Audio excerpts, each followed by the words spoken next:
Hello students, hope you are doing well and I welcome you in this day 3 of AAA Practice to Pass webinar for September 2022 session, which is being organized by ACCA, and I am your trainer Haris Sanif from Tabani's School of Accountancy, which is the Platinum ELP in southern region of Pakistan.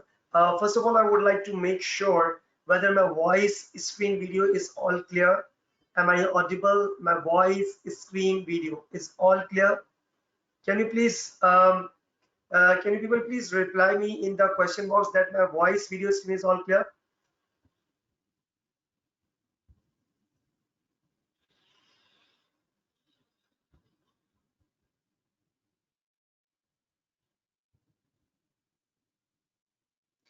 Okay, that's great. Now, in the last class, which was yesterday, we were discussing about audit risk and we had completed question number 1 from the specimen exam, which is available in the ACCA website and in your practice platform. Now, we had completed question number 1 in which we had discussed 3 types of requirements: audit risk, procedures, and the ethical issues. We had discussed these requirements: ethics, procedures, and the audit risk, right? And question number 1 is very much important. And in the day 1, I had told you people that these are the requirements to be especially focused on. And since we had completed our important requirements, and many of the students, I'm receiving the request from the students that from your AAA WhatsApp group, it will also be shared shortly, the WhatsApp group. I hope you all are here in the WhatsApp group and you can talk to me, or you can even WhatsApp me, right? Now, this is day 3 and I will be covering in this day 3 the audit procedures and how to type the audit procedure. This is one of the important aspects. And similarly, we will be moving towards question 2 and question 3 types of question where we will be receiving that audit junior had performed the audits and you are now the audit manager and you are reviewing the things, right? So let's now proceed with this today's agenda, and that is the audit procedure. And in the last class, I had guided you about the audit procedure. The well-structured answer is that you should write the procedure, source, and the purpose. Procedure, source, and the purpose, right? And I had told you about these things in the last class. And we had covered the example. And important point to notice for the procedure is that you need to think of the correct accounting treatment and you need to follow or chase that accounting, assuming that accounting had been properly done by the management. Because whenever you are asked that what procedures you should apply, so that means you should apply those procedures. You should apply those procedures which you are expecting to be the accounting which you are expecting from the side of the management. Let's say, for example, that management has completed the leases transaction, so you should follow the IFRS 16 criteria. Management had done research and development, and so you need to follow IS 38 criteria. Management had done inventory, so you should follow IS 2 criteria. The important point to remember is that while writing the procedures, you should think of the correct accounting treatment and you should chase that accounting treatment accordingly, right? You should chase that accounting treatment. And now, and simultaneously, just like that way, you should look at this example that company had disposed non-current asset. So reviewing the NCA register to confirm that disposed NCA is removed from the NCA register. So you should use the word review. It's review the NCA register, right? You should use the word review because you are inspecting that NCA register, right? You should use the word review.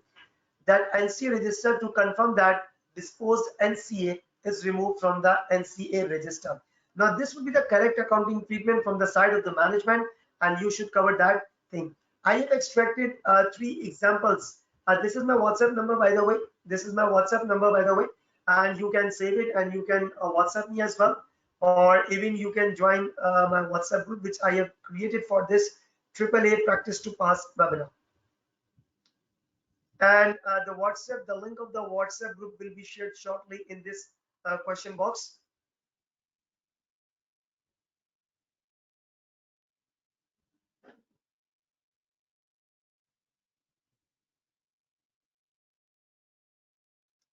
In which procedure, Mr. Janzir Tariq? In which procedure you are talking about? In the last one, this one you are talking about, Janzir? Because it's not the thing which I have purchased. Listen that existence will be covered when you purchase the NCA. It is that NCA which has been disposed of. So exist, obviously it does not exist. So this is not the mean that you should need to visit and ensure it has been removed. Obviously it might be removed. You need to check the accounting treatment. And the accounting treatment, I just gave you one example. There may be many procedures with respect to these things. There would be many procedures with respect to these things, right? Now, step by step, we are moving ahead for the procedures. And remember that procedure is not only the substantive. In AAA exam, the procedures would cover test of controls and also cover substantive. It would cover test of control as well as substantive. Now the test of control, that means that you are supposed to test the controls of the organization, and substantive testing means that you are reviewing the financial statements whether they are in accordance with the applicable accounting standards or not. And in AAA exam, the question would be examined like that, where what are the procedures? In AAA exam, the question would be that what are the procedures? In paper AA, audit and assurance, it's being asked substantive procedures. But here in AAA exam, you are supposed to write the procedures which includes both TOC as well as substantive. So do not limit your procedure to that substantive testing. All the way you should place your important attention towards the substantive, but you should also use other things to verify, right? Now I have extracted a few examples from your past ACC exams. Here it is mentioned that question I have extracted from Dali company. It's September-December 2015 requirement. First of all, you should read out the requirement very carefully and remember that in triple exam, the word substantive testing would not be used. The word principal audit procedures would be used. Like that way, you can see that design principal audit procedures to be used in respect of recognition and measurement of government grant. Now that means you are remembering IS 20 government grant. It's a principal audit procedure to be used in the recognition and measurement of government grant. I have extracted this particular information from the case study at the question Dali company September-December 2015, and now that extracted information will now be used in order to write the audit procedures in relation to the recognition and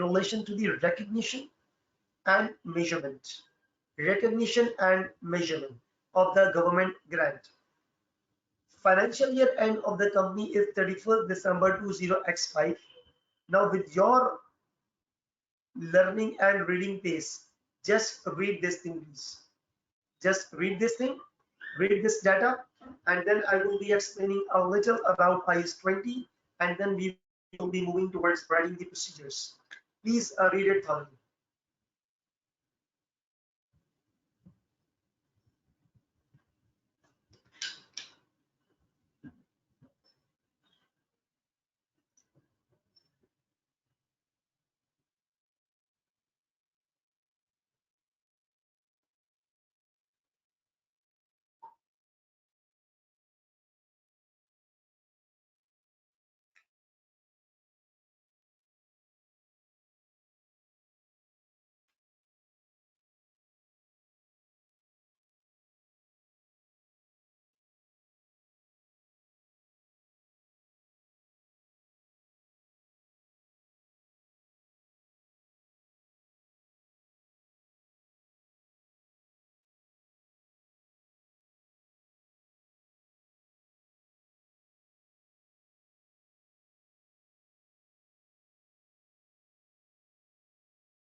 All right.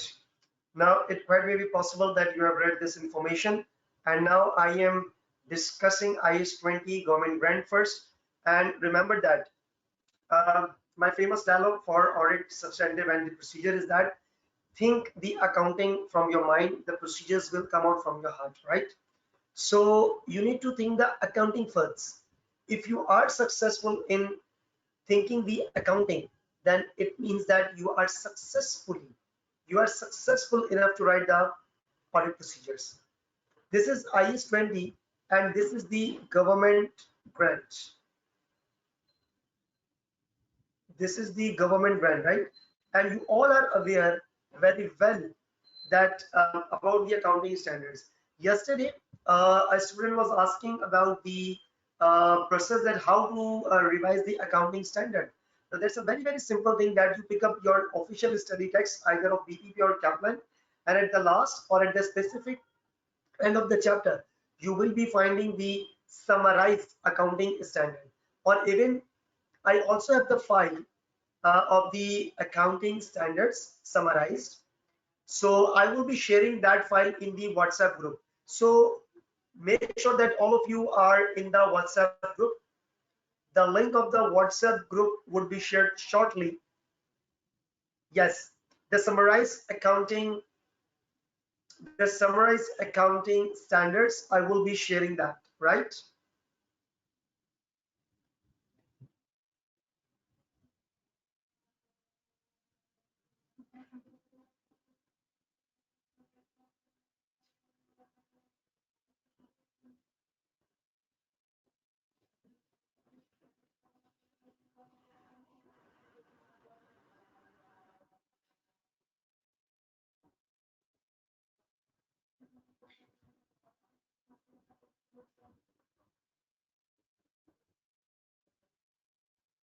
Just wait a minute, please.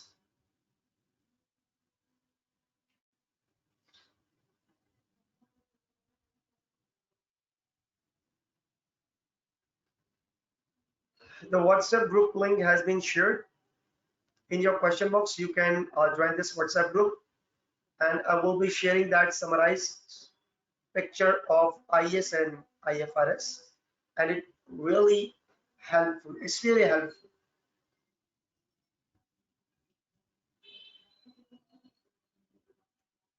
Now this is the government grant, and you know that government grant means that government is paying the amount to the profitable or to something favorable business for the society.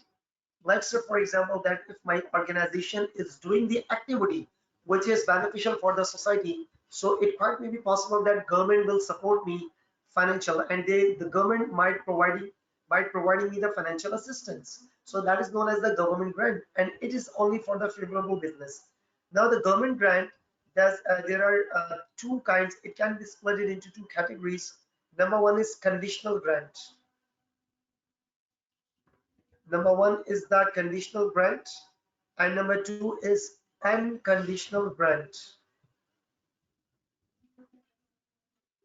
Let's say, for example, that I am the company, I am Haris Sanif Limited, and I am going to start a favorable business in the deprived area or in the underpopulated area or in that area where literacy rate is low, and I'm going to open the educational institute. Let's say, for example, and the government is coming to me of that state, and government is providing me the finance, and the government is saying that, Mr. Harris, this is the amount for your business without any condition.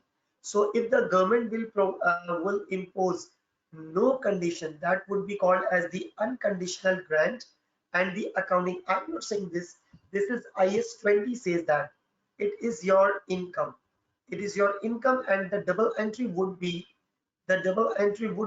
bank debit. Obviously the amount will be receiving in the bank account, and your income would be credited.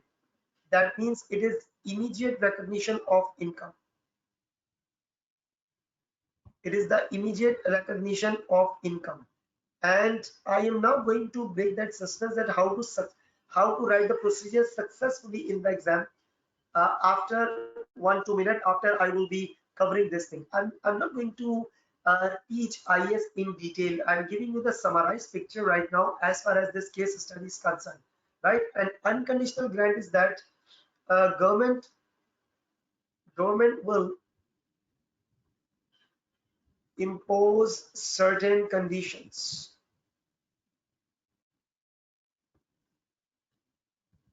Government will impose certain conditions, right?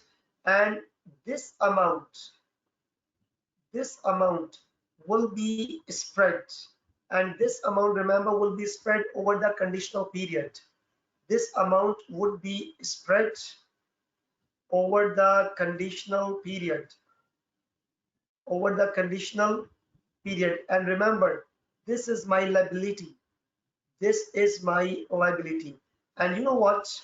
The double entry for such kind of the grant which is conditional, which is based on the condition, the double entry would be bank debit, and obviously the conditional period is normally more than 1 year. So obviously the government would be exercising the condition. Let's say, for example, the condition over 3 years. So as the time passes till now, initially it's not my income. Initially it should be recognized as the liability, and with the passage of time, when your conditions are being fulfilled, your conditions are met, then it will be transferred to your income. But initially it would be as bank debit, current liability credit, and non-current liability credit over the conditional period.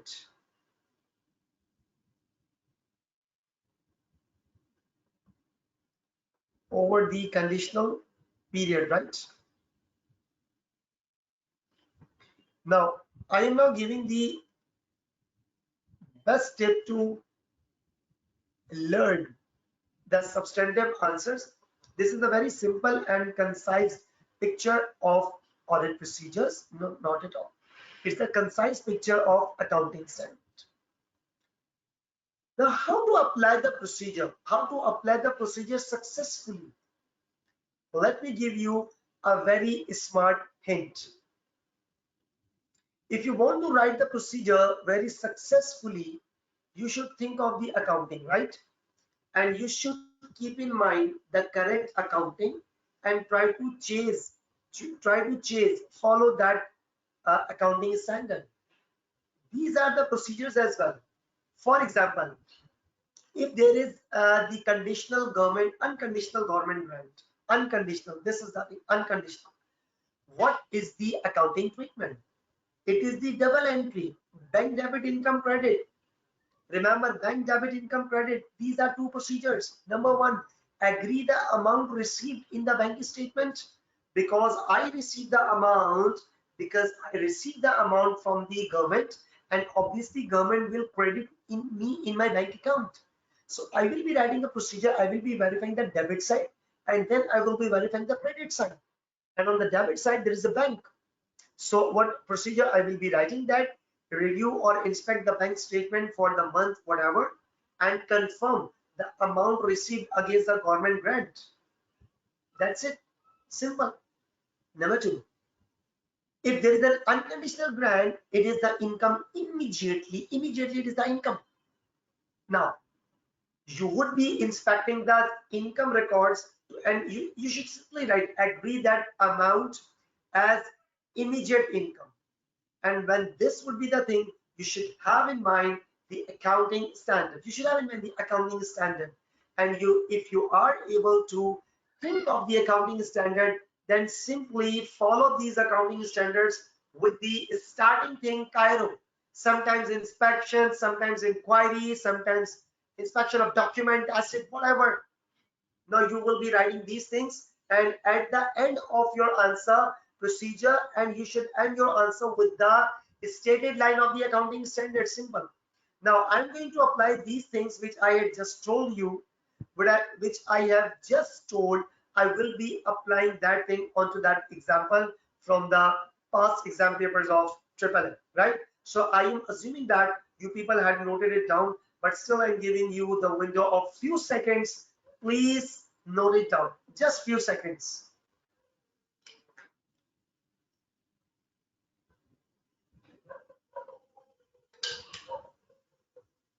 Now, now I am going to read this case. I am now going to read this case and we'll be applying the audit procedures.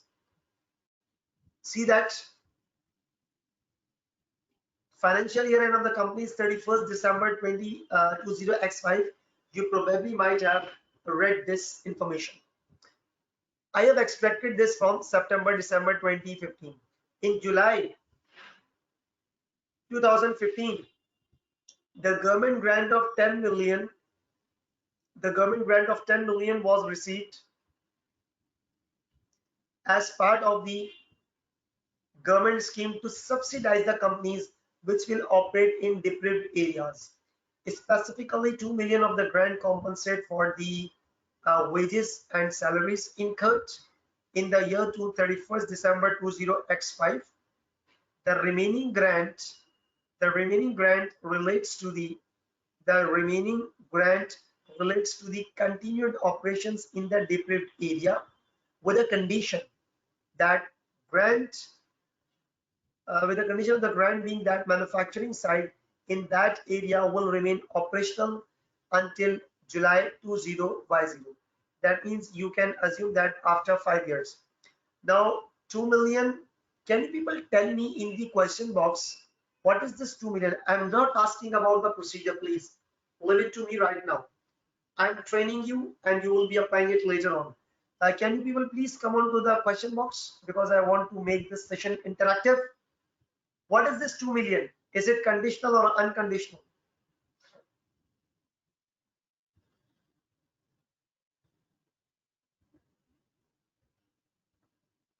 I'm talking about this 2 million. It's totally unconditional. It's not conditional, it's unconditional. Because why? Why? Because it is the amount which the government is giving me like that way. For example, I'm the government. I'm saying here is your 2 million, pay to your employees. Now I'm not making it mandatory. I have not imposed any kind of the condition, right? So what is this 2 million? What is this 2 million? It's the income. It's the income, right?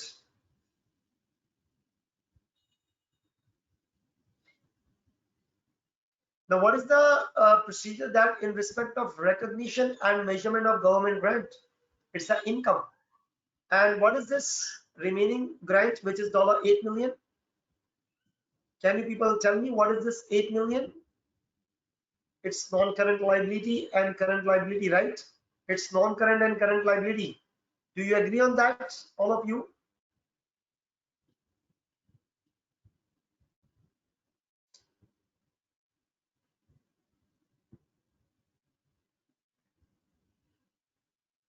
Okay, let's now start writing the procedure.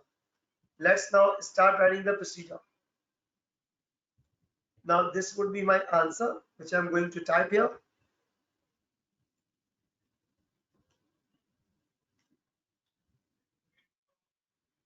I will be typing my answer over here.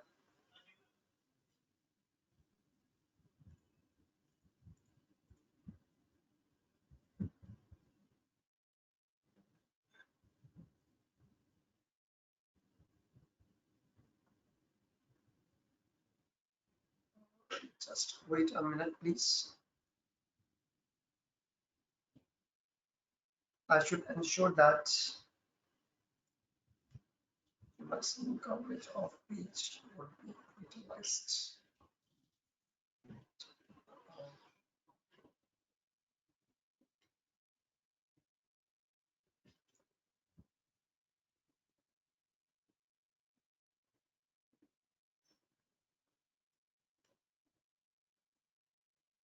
Now, what procedure I should write?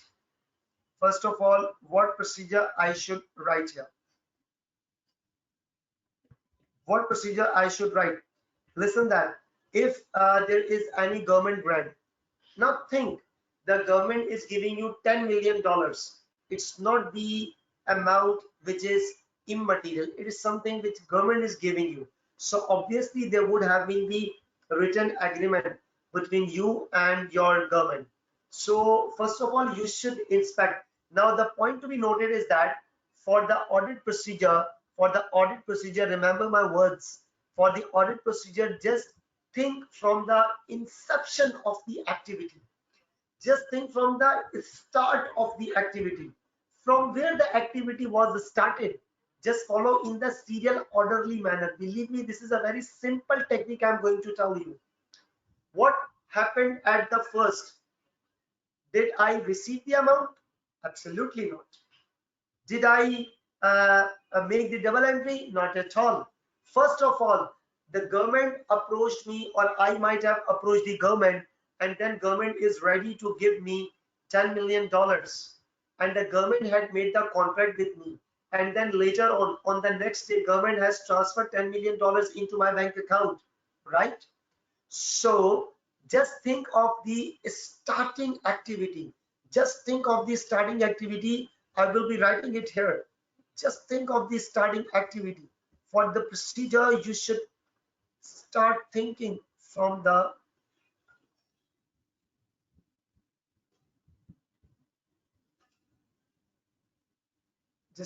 think from the start of the activity.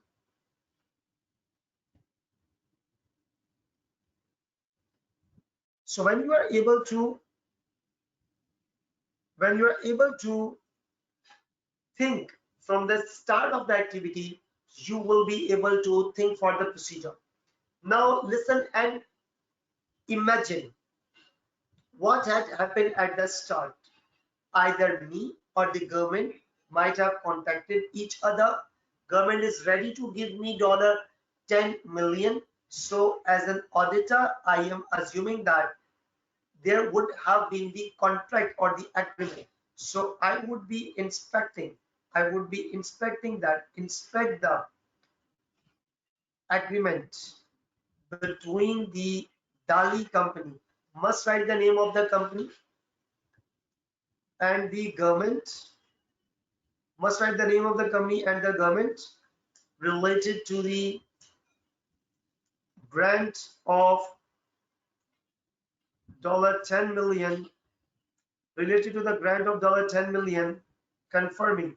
What you want to ensure when you will be reading the agreement between me and the government, you are supposed to make sure that amount, condition, unconditioned, any kind of penalty or any kind of fine in case I'm not able to meet that condition by the government, right?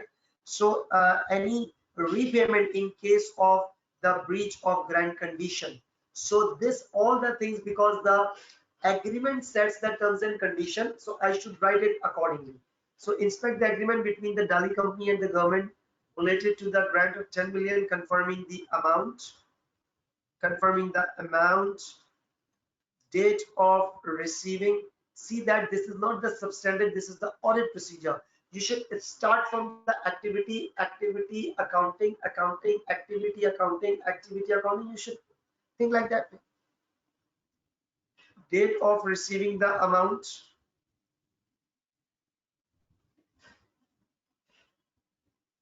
conditional and unconditional grants, any penalty or repayment in case of breach of grants condition, right? In case of grant condition, I should write it accordingly. Now moving next. What happened next? When the government had signed an agreement with me, the government on the next day or on the next day, the government, now see that what was the information? What was the information? The information that in 1st July, government grant was received in 1st July. So obviously you will be inspecting the bank statement of July 20x5. So what I will be writing that? I will be writing that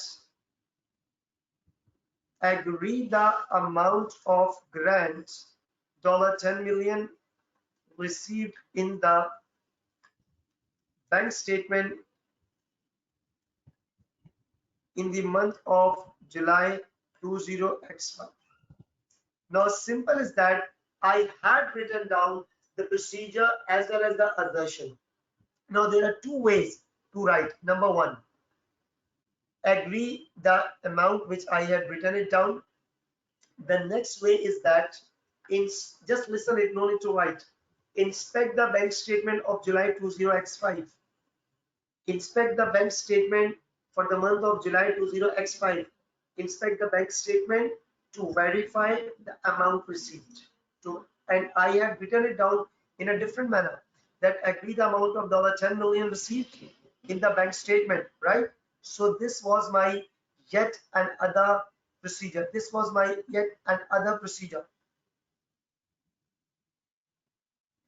And what should be the next procedure? What should be the next procedure?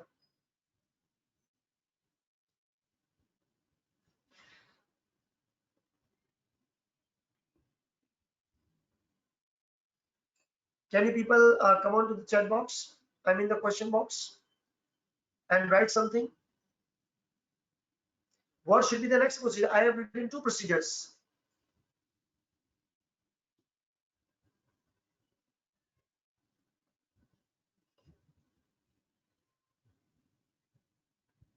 Can anyone tell me? I am waiting.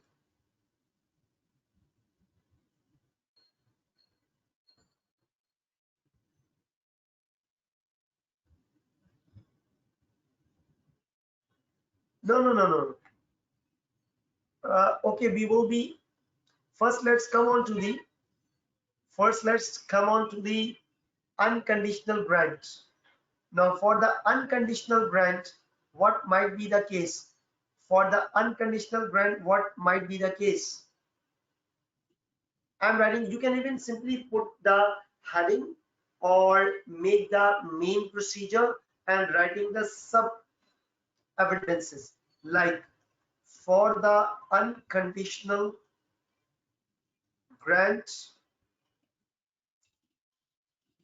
amounted $2 million. I just make it that heading like that way.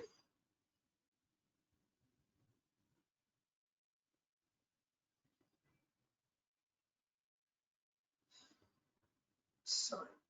For the unconditional grant or amounted $2 million, you can simply write up the further subpoints like that way, that this is the initial recognition as the revenue. So I'm writing that agree the amount as recorded as income. Recorded as income. So I had written down this thing. Now, for which purpose this amount was given? By the way, there is no specific condition, but I will be writing like that way. I will now be obtaining the payroll records. I will not be obtaining the payroll records in order to ensure that this 2 million was spent on to the employees. So I will also be inspecting that this 2 million is now being used for distributing the wages and salaries, and I will be also inspecting the bank statement of the company in order to make sure that the amount had been transferred to the employees. So this quite may be the reason. So you should first ask the management, or the more formal word is discuss with the management whether the amount had been spent on the employees for salaries and wages,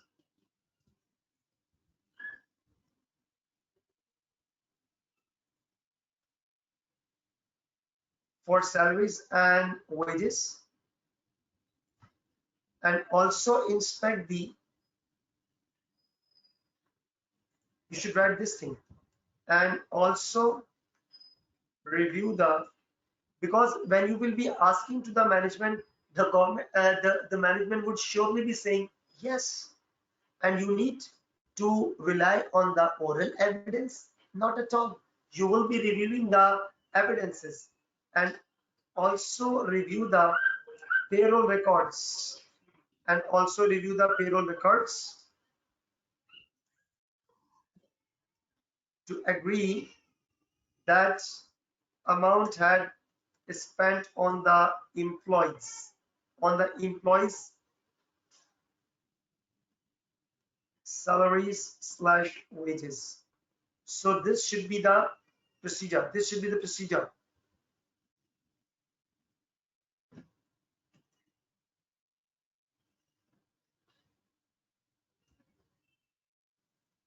Now, one more important procedure is that you can also review the bank statement of the company that these amounts had been credited to the employee's account, because it was simply mentioned that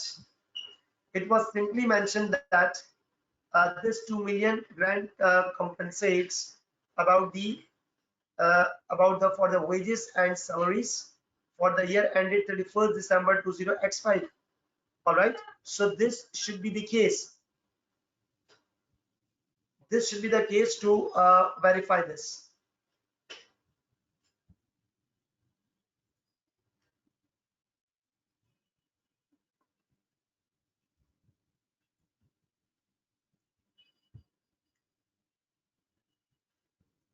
You should also review the bank statement of Dali company, and agree its amount, and agree the amounts were paid to the staff against wages and salaries. You know what I am writing here? I'm not writing the audit procedure. Simple. Try to learn and try to catch my words. I am not writing the procedure. I am writing the accounting. And before accounting, I am writing the word inspect, review, and all stuff, right? So you can expect that you have written 1, 2, 3, 4 procedures, right? Now, this story for the unconditional grant had been completed. Now, for the conditional grant of 8 million, for the conditional grant for the 8 million, what you will be writing? For the conditional grant for 8 million, what you will be writing, and what should you write? Number one, you should review the board of directors minutes of the meeting, that what are the plans for staying in that deprived area till the next 5 years. For example, that if I'm going to assert that I will be operating my operations in that particular area for the next 5 years, obviously there might be the physical movement of the activities. I might have carried down the strategy. So you should discuss and review the minutes of the board meeting about the strategy, about the planning, how to and what are the practical possibilities to stay for the next 5 years in that deprived area. All right, so you should opt in. And one more important thing, the initial recognition of this should be split between current and the non-current liability. The initial recognition should be split between the current and non-current liability, right? So I'm going to write this for the conditional grant. Again, I will be writing the same words for the conditional grant. For the conditional grant, obtain the schedule of liability to confirm that it is classified. Now see, use the word classification to confirm that it is classified as current liability and non-current liability over the conditional period of the next 5 years, right? Over the next 5 years. because it's the amount of 8 million. It's the amount of 8 million, and if you can simply divide 8 upon 5, so the amount would be coming. If you wish, if you want, you can quote this thing, but simply you are writing the procedure that obtain the schedule of liability, obtaining the schedule of liability, obtaining the schedule of liability to confirm it is classified as TL and NCL over the conditional period of the next 5 years. Right now, what should be the next procedure? What should be the next procedure? You know, the next procedure should be it's the initial recognition of that government grant. Now the next procedure should be you should review or obtain or discuss with the management what are their plans, and in that case you need to review their documentation and also ensure that their assumption to operate for the next 5 years are based on the rational reasons, I mean logical or sensible reasons. It should not be the fantasy, it should not be the hypothetical assumption that I woke up in the morning, yes, I will be staying in that area till the next 5 years. Not at all. You should have a complete detailed plan, right? So first of all, you should discuss with the management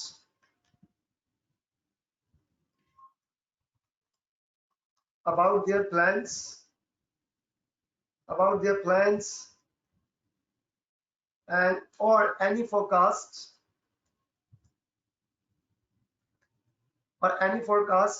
to be operational in that deprived area, as this is the condition of the government, and ensure that assumptions of the management are based on the logical,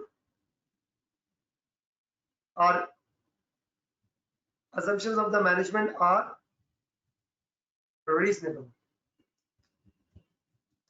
and practical, reasonable and practical. And you should also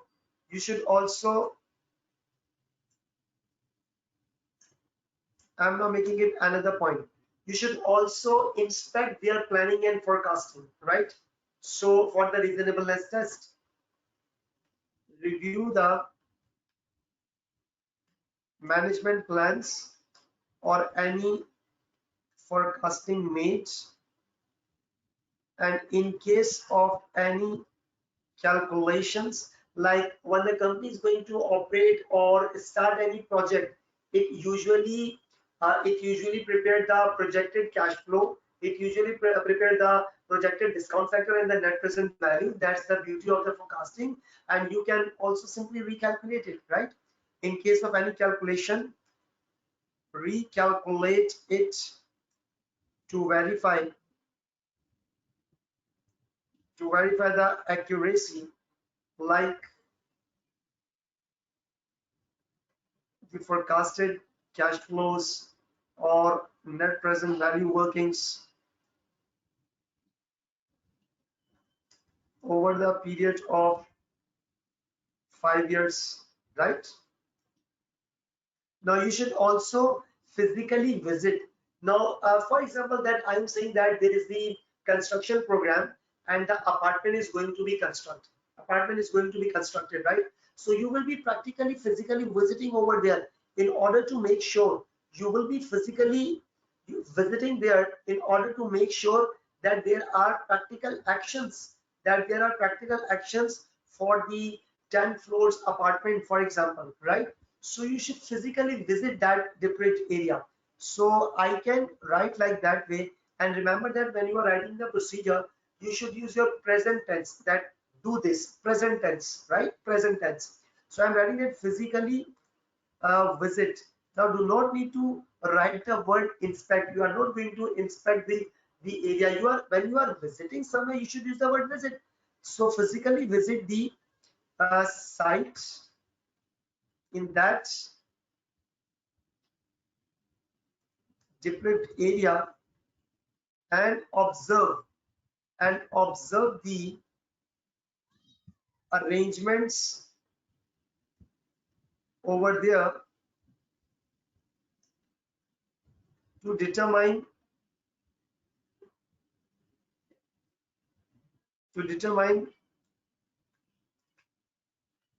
whether the site will be operational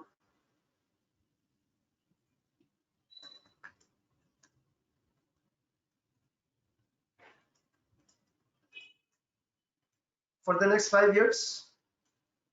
Now, one more important thing. Listen, students, one more important thing which I'm now going to tell it. For every accounting standard, there is that disclosure. For every accounting standard, there is that disclosure. You must have to inspect and read the notes to the accounts in order to ensure that disclosures are completely made in accordance with IS 20 requirement. So you should write the wording like review the adequacy of disclosures in the notes. Review the adequacy of disclosures in the notes related to the government grant of $10 million, including the explanation of $2 million and $8 million, and ensure this is the case relation, right? And ensure the disclosures are in line with IS 20.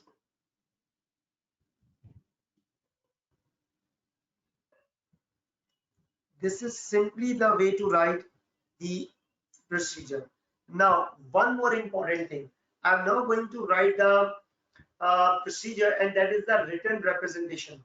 You people might be aware of the fact that what is actually the written representation.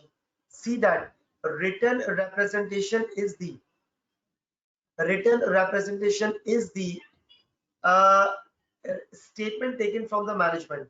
Written representation is not the evidence. Remember my words. Written representation is not the evidence. Written representation is actually the supporting evidence. Written representation is actually the supporting evidence. It is not the evidence. It supports other evidences. It supports other evidences. Now, what should be the written representation is that when there is any significant matter, when there is a significant matter, like you are purchasing the subsidiary, you are selling the subsidiary, you are closing one of the division and making the employees redundant. So IS 37 provision, you are making the judgmental figures, and when there are subsequent events going concern, when there are evaluation of financial statements for the uncorrected misstatements, each and everything, all these things which are very significant, you should obtain the written representation from the management. Okay, now what is the written representation? It is not the evidence.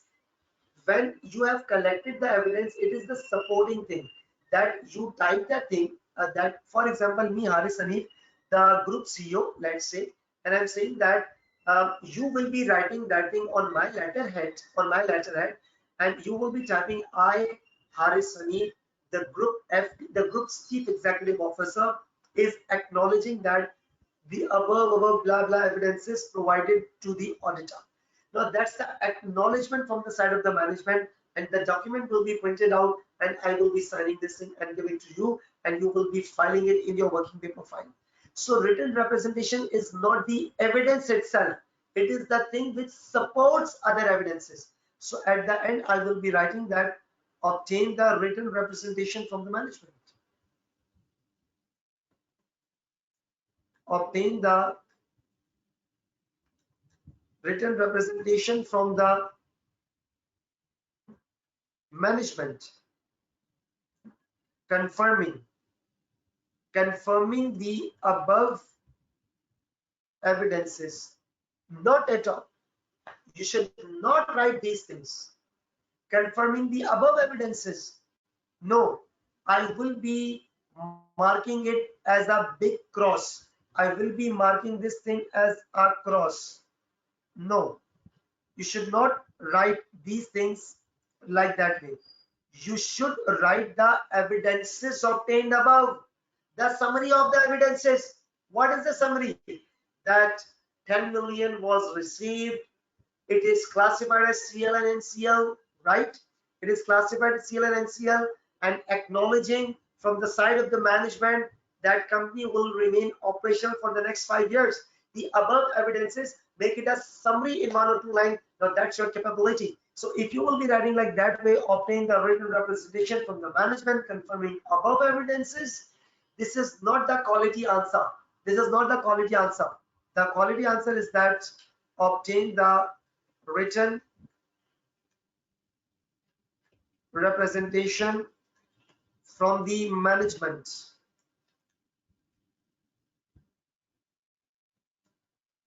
confirming what you want to confirm, or confirming the receiving of $10 million grant from the government, okay, comma, confirming, that is I do endorse, I do confirming that $2 million had accounted for as income and remaining amount is spread over the 5 years conditional periods as CL and NCL, and company would remain operational for the next 5 years. Now that's my answer. Now you can see the difference between the between this line and this line. I have seen some of the students like that way, writing like this, like this way. So this is not something professionally addressed procedure. The professionally addressed procedure is like that way, right? So I have written it down, and you people are all in my WhatsApp group. When you will be joining that WhatsApp group, in the description of the WhatsApp group there is a Google Drive link, and in that link I am updating the notes, and these annotated notes which I am writing in, I will also be updating in that Google Drive link, which you will be finding in the WhatsApp group description, right? So to date I have not uploaded the annotated files. I will be uploading it either today or tomorrow, because I was waiting to complete this this document, this specific document, and then I will be uploading it together. So these are the things, right? Abdul, you can find your marking scheme from the official answer by ACCA, by the examiner. Right now, I'm just going to facilitate you how to draft the answer. So you can find the marking scheme from that, from the official answer. Now let's move ahead for another case. This is yet another case study, and I have extracted 2020 from March 2020, that is counted as a recent exam. Question extracted from the question with group March 2020 required. Design the principal audit procedure which you will instruct the component auditor. Now, who is the component auditor? First of all, let me give you the brief and concise summary of the component auditor. That who are you? Let's say, for example, there is the group. There is the group, right? And there is a group audit, and it is covered by ISA 600. There is the group auditor. There's a group auditor. I'm right now writing in the structured manner of the company. That is group of companies. There would be the head office, and there would be subsidiary number 1, there would be subsidiary number 2, there would be subsidiary number 3, let's say, and this head office is in UK, United Kingdom, and this subsidiary is in, let's say for example, it is in UAE, let's say for example, and you are the group auditor. It quite may be possible that subsidiary might have different audit firm, different auditor, and you are the group auditor. You are group auditor. Now, group audit, and this auditor is known as the component auditor. This is the component auditor, and these three are known as the components. It is not necessary that you are auditing the entire group. It's not necessary that you are auditing the entire group.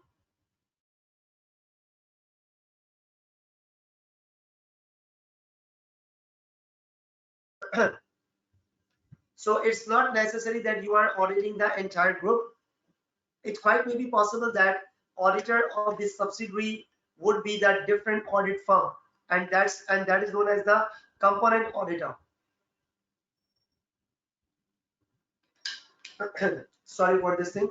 Now, you are the group auditor, and you may get the information from the component auditor. You may ask the component auditor to perform certain procedures. You can ask the component auditor for any kind of information, right? So ISA 600 further goes on to say that some factors to be considered before relying on the component auditor. Now that will be something out of the scope right now as far as this requirement is concerned. So design the principal audit procedure which you will instruct the component auditor to perform on the sale of property to the group chief executive officer. Now these are for 6 marks, and you should write at least. The marking scheme is that one student was asking about the marking scheme. The marking scheme is that one procedure, 1 mark, one procedure, 1 mark, right? Now read this thing from your active attention. And so first tell me, by reading this thing, which accounting standard is actually applicable in this case. Accounting standard, not the audit standard, the accounting standard. Read this question and tell me the accounting standard.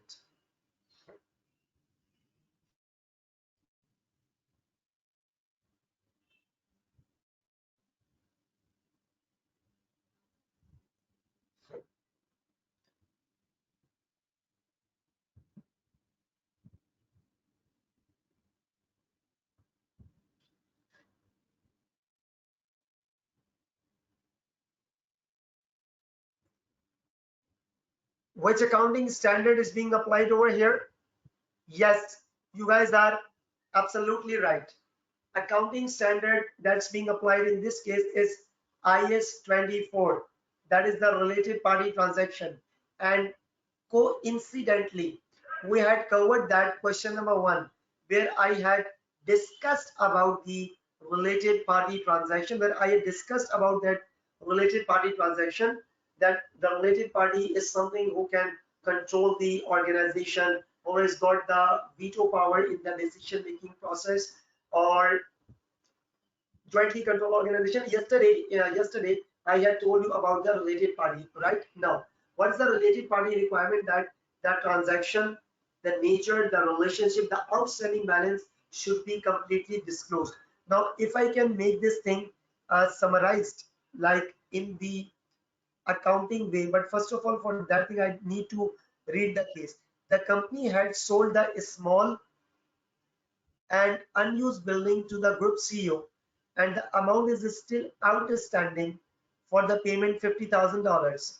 The group CEO is planning to use this property as a holiday home. It's a question from Rick Group, March 2020. I have extracted that portion. So the point to be noted that whatever the CEO would be doing with that property, but the point is that this is the transaction. This is the transaction with the group CEO.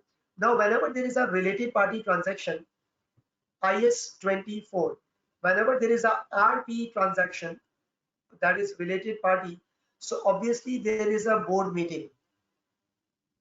There is the board meeting, right? There's a board meeting. The property is being sold. Now the transfer of ownership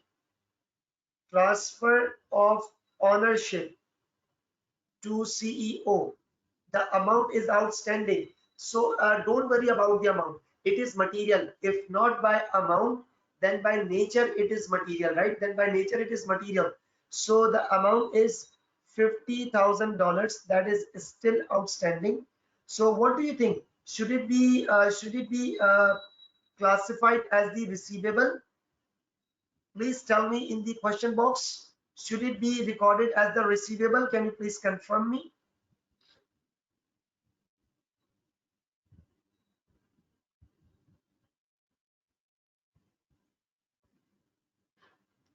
Should it? Yes, it should be accounted for as the receivable.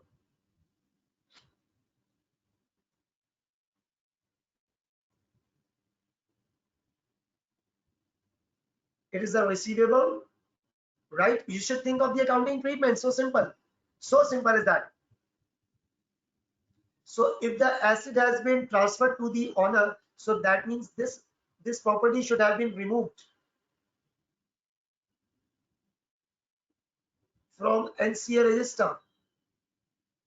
What would be the double entry for that? Receivable debit, property credit, right? The entry would be that receivable debit and property credit. This would be the double entry, and this is the double entry. This will give you double mark, right? Receivable and the property should be removed from the NCA register. It should be removed from the NCA register, right? At the date of disposal. And according to IS 24, according to IS 24,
am I audible?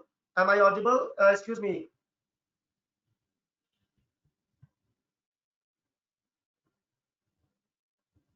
Am I audible? Is my voice and screen is clear?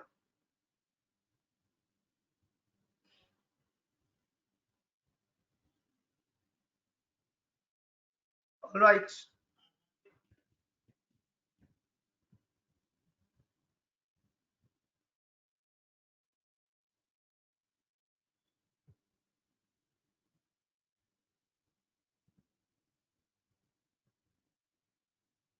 Okay.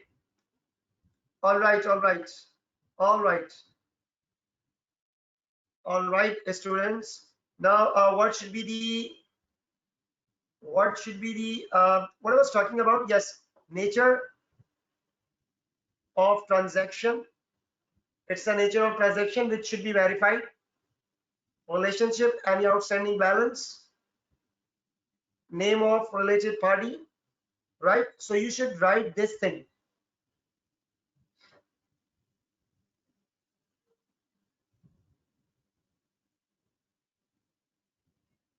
No, profit and loss is not the okay. I'm taking the questions right now.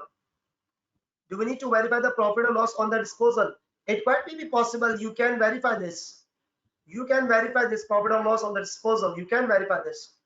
But first of all, you need to verify the fair value of the property, right? Now, I'm just giving you 1, 2, or you can say 2, 3 minutes window. This is the accounting treatment. You have noted it down. I will appreciate that you should write this thing or click a picture. Click a picture would be better.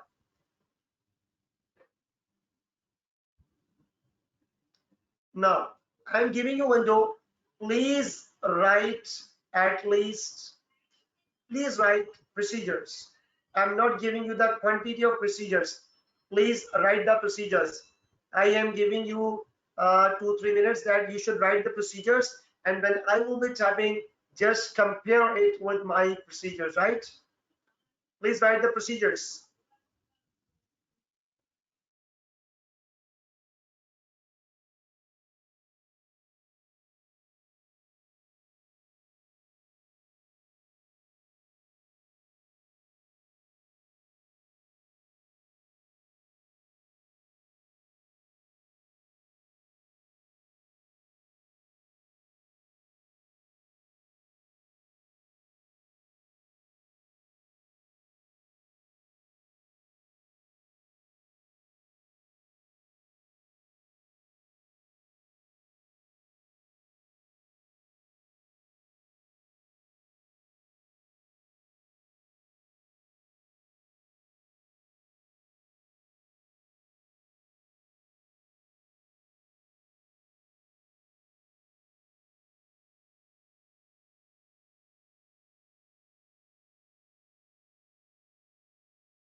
I'm assuming that you all are writing the procedure.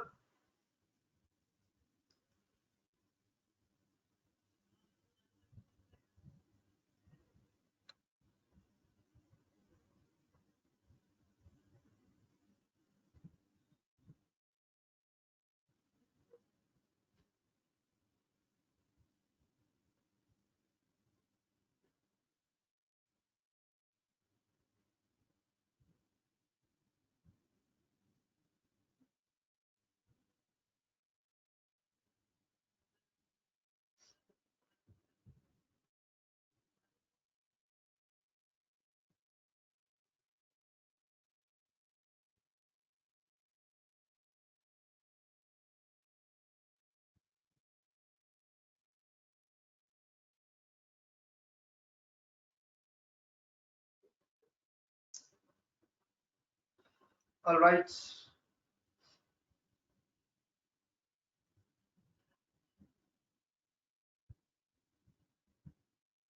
Okay, I'm seeing the chat box.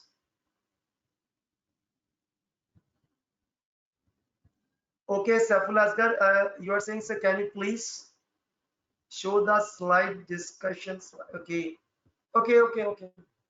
The last slide probably you are talking about. Rest of you students, please write a few procedures. This is the slide you were talking about, Saiful, right?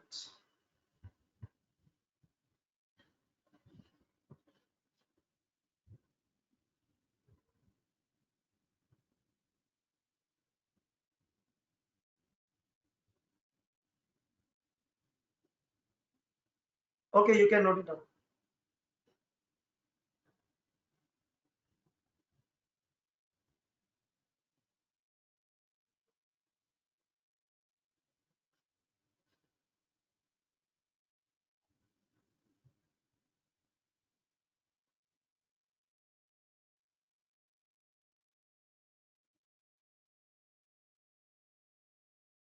Okay, you're welcome.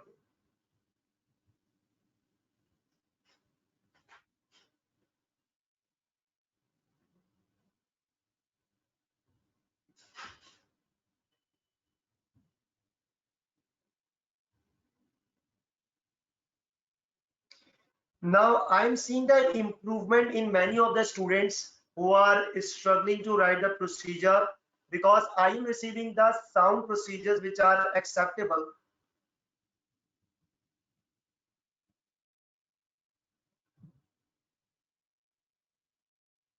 That's good.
Okay.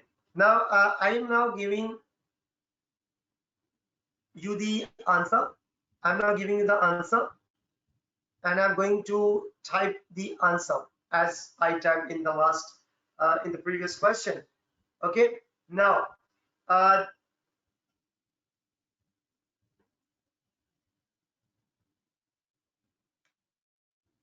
now this is the thing, I'm going to type the answer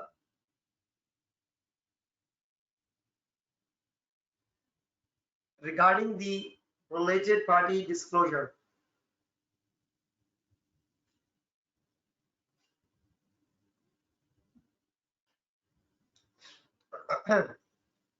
Now we are typing our answer here.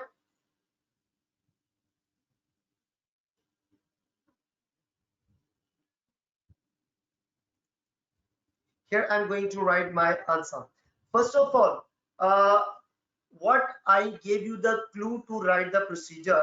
The clue to write the procedure is that you should think of the correct accounting. You should think from that activity. Just start from the activity. When there is a related party transaction, the company had sold the property. The company had sold the property to the CEO, to the group CEO, and that means there might be that decision taken by the board. So you should first review the minutes. You should review the minutes of BOD meeting. That start of the question is that the company had disposed unused the group CEO, right? Okay. So first of all, there might be the minutes of BOD meetings. That is, review the minutes of meetings of board of directors. Okay. Review the minutes of meetings of board of directors, confirming the board decision, because it's not the decision at the management level, it is the decision which is taken at the board level, right? Confirming the decision by BOD to sell the property, to the group CEO at the amount $50,000, right? To sell the property to the group CEO at the amount $50,000. I had reviewed the minutes of BOD meetings, right? Second point, whenever there is a property transaction, remember that whenever there is a property transaction, whenever there is a sale or purchase transaction, firstly it is the sale deed, or you can say the legal documentation, the contract between the purchaser and the seller, which determines the amount and the terms and condition. You can also inspect the agreement or any legal documentation. You can also inspect the legal documentation confirming the amount and the transaction, the sale of the property. So you should review. You should also review the sales purchase agreement between the RIC group and the group CEO to sell the property at the amount to sell the property at $50,000, and also confirm the date of transferring the property. You know, when the property will be transferred to the group CEO, when the property will be transferred from the group to the group CEO, it should be removed from your NCA register. It should be removed from the NCA register, right? It should be removed from the NCA register. And one thing is that, okay, I'll write it later on. I will be writing that obtain the NCA register to confirm that property is removed. To confirm that property is removed from the records from the date when it was transferred to the group CEO, right? From the date when it was transferred to the group CEO. Next point is that it is now credited. You should also inspect the receivable amount. You should also inspect the receivable to make sure that it is the outstanding amount, and it is appearing as the receivable, right? It is appearing as the receivable. So I will be reviewing, that is, review the current assets to confirm that $50,000 is accounted for as a receivable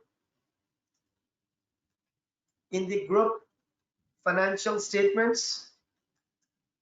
And one important thing, the selling price is $50,000. It quite may be possible that carrying amount is 45,000. For example, let's say the carrying amount is 45,000, and I am selling this property to the group CEO amounted $50,000, and that means there is a $5,000 gain on disposal. Similarly, it may be the loss.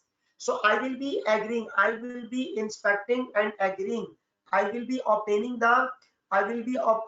the non-current assets, the property's carrying amount, and comparing with the disposal amount, and make sure that any profit or loss is calculated and recognized properly in the statement of profit and loss. So I will be first agree the carrying amount,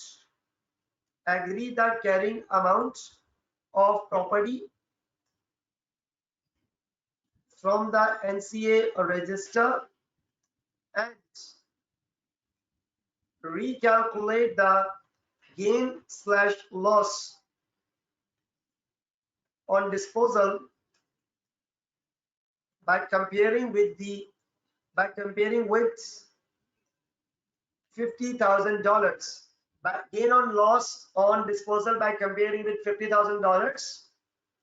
You can also recalculate it and ensure it is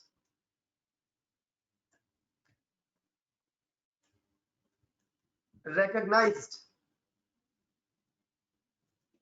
as other income in the profit and loss.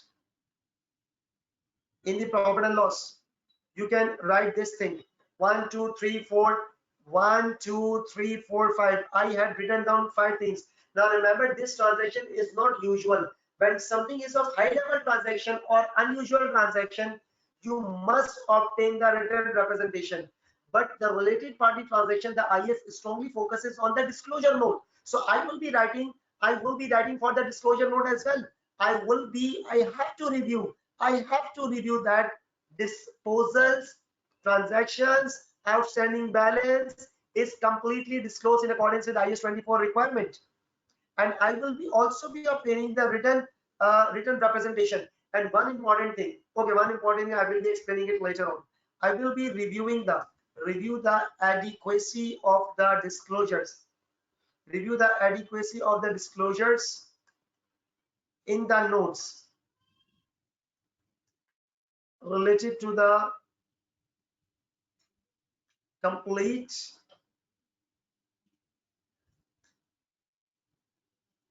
disclosures related to the nature of transaction,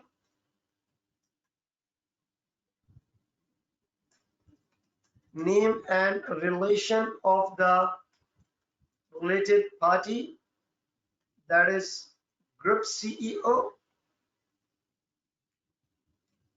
and the outstanding balance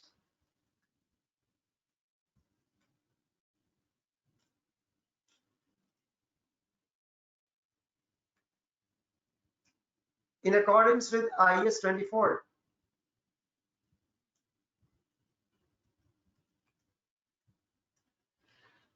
In accordance with IS 24. So I had written it down. The related to the disclosure note, right? Now I will be obtaining. Now one important thing is that you are exercising the procedure, you are applying the procedure. So you can also confirm the market rate of similar kind of the property, to confirm the reasonableness of the transaction.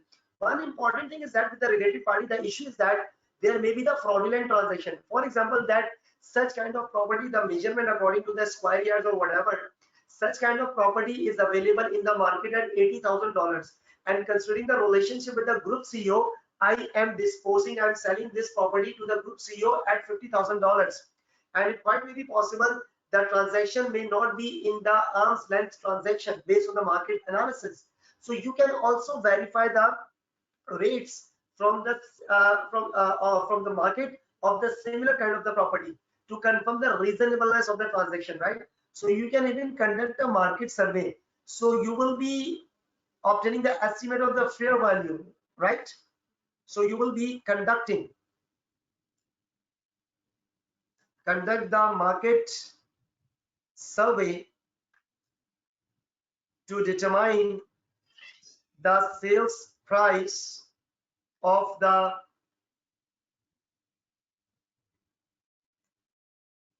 similar kind of property in the market and ensuring that fair value of the property is reasonably estimated. And now you can also insert IFRS 13. Yes, you can simply insert that fair value is in accordance with IFRS 13 fair value.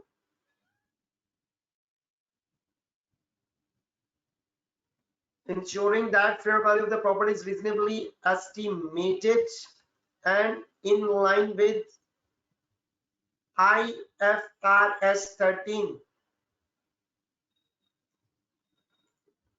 IFRS 13, right? So you can write this thing. Now I will be obtaining the written representation from the management confirming that this is the fair value. Management is confirming that this is outstanding balance and this is correctly and appropriately disclosed. This is correctly and appropriately disclosed in the notes to the accounts, right? So I will be obtaining the written representation. So obtain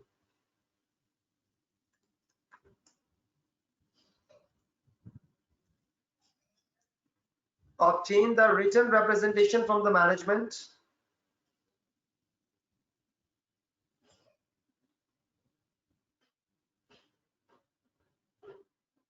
Obtain the written representation from the management.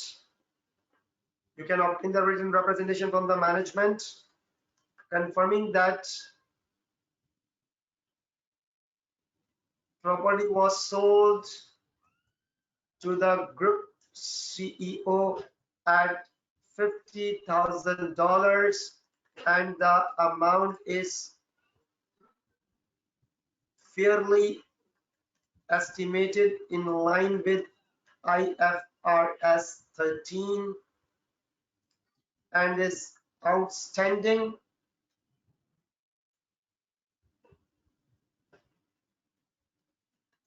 and completely disclosed in accordance with IS 24, right? 1, 2, 3, 4, 5, 6, 7, 8. I had noted down 8 procedures and these are enough. Now this is the way to write the substantive procedures, or you can say the audit procedure. One important thing I have to note it down that these are the procedures. You should think of the activity right from the inception, right from the start. Okay, start of the activity, related accounting standard and activity accounting standard, and accordingly you will be able to write the audit procedures, right? So this is the simple thing. Now I need the response from all of you that whether you understand such kind of the procedure, how to write it. Please give me your honest review. Honest review. That's just for the purpose of feedback simply. Is there any kind of improvement while writing the procedures?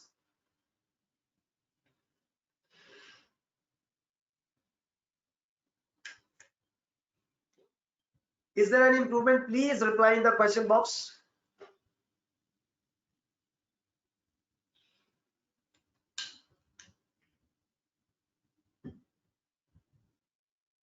All right. Now, all right. Now we are taking a short break so that we will be continue with this procedure, and then we will be going to the question number 2 kind of things. Let's discuss it after the break, right? So I'm taking a short break. It is 10 o'clock according to my time zone, and we will be resuming at 10:20 p.m. right? Resuming at 10:20 p.m. It's 15 to 20 minutes break, right? Please do not go away. I'm just turning off my camera and turning off my mic, but the screen is open.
Students, we are now back from the break, and I would like to ensure that my voice screen video is all clear. Can you people please confirm in the question box that my voice screen video is all clear? Am I audible? My video, my screen? I need to confirm it once again. Can you please confirm me? All right. Now I'm quickly coming towards the next answer here.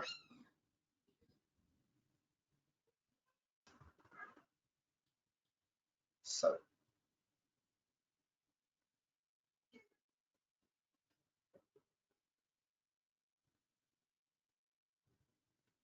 all right. Now this is the answer which is already written here. Now let's come on to the next question. Excuse me. It's for 6 marks. Design the principal audit procedure to be used in the audit of goodwill arising on the acquisition of Links company. Management calculation of goodwill is shown in the exhibit. You do not need to consider the procedure related to impairment testing. Remember one thing, when you purchase the subsidiary, then there is a goodwill, and the goodwill is also impaired. The goodwill is also impaired. You need to carry out the impairment testing. But the question is expressly saying that you do not need to consider the procedures related to the impairment testing or to the foreign currency retranslation. This will be planned later in this audit. It's for 6 marks. And see that this question is extracted from the Eagle Group question. From the question Eagle Group September 2018 exam, past exam paper of ACCA. First of all, the financial year end is 30th September 20x5. This is the last exercise for procedures. Then we will be turning towards the another topic after this question, right? So let's start with this question.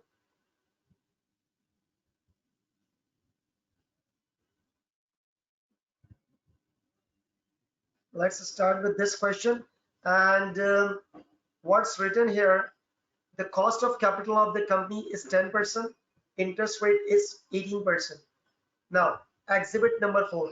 It was question number one, and I had extracted this specific question related to the procedures. Related to the procedures, I have extracted it down. Now, determination of the goodwill on the acquisition of Links company. Links company is obviously a subsidiary. So it's a cash consideration paid on 1st December 20x4. The year end is 30th September x5. And this is the contingent consideration, note number 1. We will be reading this note number 1. And contingent consideration is that present value of the future cash. It's 271, right? It's a total consideration. The fair value of non-current asset, it's a fair value. It's 49 million. It's a non-controlling interest, and the fair value of non-controlling interest is determined as whatever the NCI percentage into market share price less fair value of identifiable net assets, and this is the goodwill. And IS 36 says that regardless of any indicator of the impairment, the goodwill should be carried out for the impairment test. But here we are not supposed to write the procedure on the impairment test, because the question is expressingly saying that you are not supposed to write the procedure. So this is note number 1, note number 2, and note number 3. Note number 1, I'm stating that the contingent consideration will be payable 4 years after the acquisition date, and it's calculated based on the payment of 525 million, only payable if Links company reaches the revenue and profit targets. The document included in the goodwill calculation has been discounted to present using a discount factor 18% interest rate. Now something this is something shocking for us. This is something shocking for us because it's 18%, it's the interest rate, since the cost of capital is given, and when we are calculating the present value, we take the cost of capital. Why this company is taking that interest? I will have to discuss it with the management whether there is any rational reason. So I will have to discuss it accordingly with the management. This would be my procedure. Number 2, non-controlling. The non-controlling interest is measured at fair value, the amount being based on Link's share price on 1st December. See that this information is given by the management, and obviously I will not be relying on the management. I will have to verify. The rule of audit is that don't trust. The rule of audit is that don't trust, verify. Whatever the information I'm giving to you, whatever the information I am giving to you, you should not suppose to accept that information. You have to verify it. Don't trust, verify. This is the rule of the audit simply. So you will have to take, you will have to obtain the records of the stock market share price to confirm that it was the fair value at the date of the acquisition.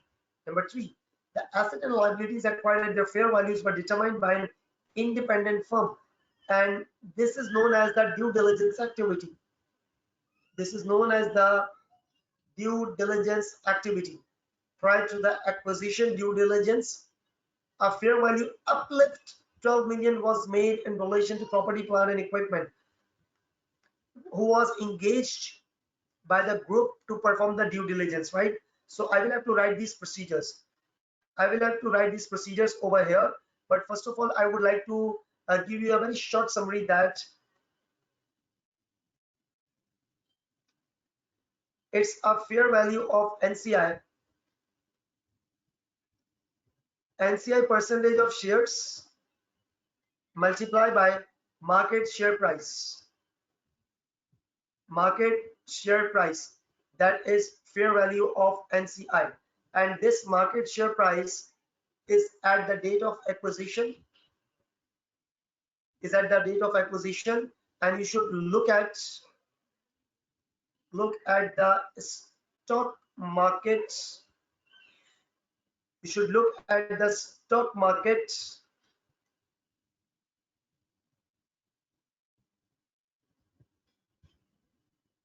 share price rates, right? At the date of acquisition, it was 1st December 20x4. It was 1st December 20x4. You need to look at the market share price, and obviously you have to discuss many things. There was a due diligence. And you should review their reports. You should discuss with the management. You should recheck that there is a fair value uplift, share value uplift. And one more important thing, that you are not purchasing a grocery, you are purchasing a subsidiary, right? So there would be the agreement.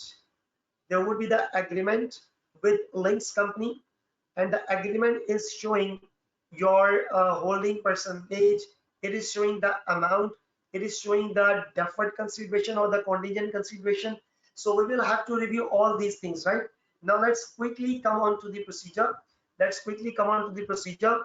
And listen to me very carefully.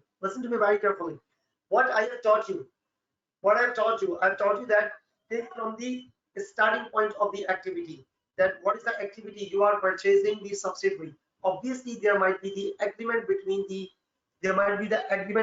Eagle Group and the Links company. Listen it very carefully, because I will be giving you 2-3-4 minutes window to type or write by yourself, and then I will be writing, and you should compare your answer with mine. First of all, there might be the agreement between the Eagle Group and the Links company. So you should review the agreement between the Eagle Group and the Links company, which will be confirming the holding percentage and sale percentage, the amount and all that stuff. And then 80 million is the cash consideration paid. You are auditing the group financial statements, so you will be inspecting the bank statement or the cash book to confirm 80 million amount paid. And for the contingent consideration, you will have to discuss with the management why they have taken 18% as a discount factor, despite of the fact that 10% cost of capital is available, and why didn't they took that thing, whether there is any rational reason. And you should make sure that their reason is justifiable. If not, then there is a matter of the judgment, and it is known as the judgmental misstatement. So you should request the management to take 10% as the discount factor, right? Then moving next, you will have to confirm the fair value of NCI. You will have to determine the fair value of NCI. You will have to determine the fair value of identifiable net assets. you should review the due diligence report, and you should recalculate the entire goodwill. It is IFRS 3 business combination. IFRS 3 business combination. And remember, whenever there is a word, you should use IFRS 13 as well. That fair value is in line with IFRS 13. Recalculate, review the disclosure, and all your 6 procedures can be written down with a very thorough attention. You should write it down. Now, please write procedures. Please write the procedures. I'm waiting few minutes. Please write the procedures.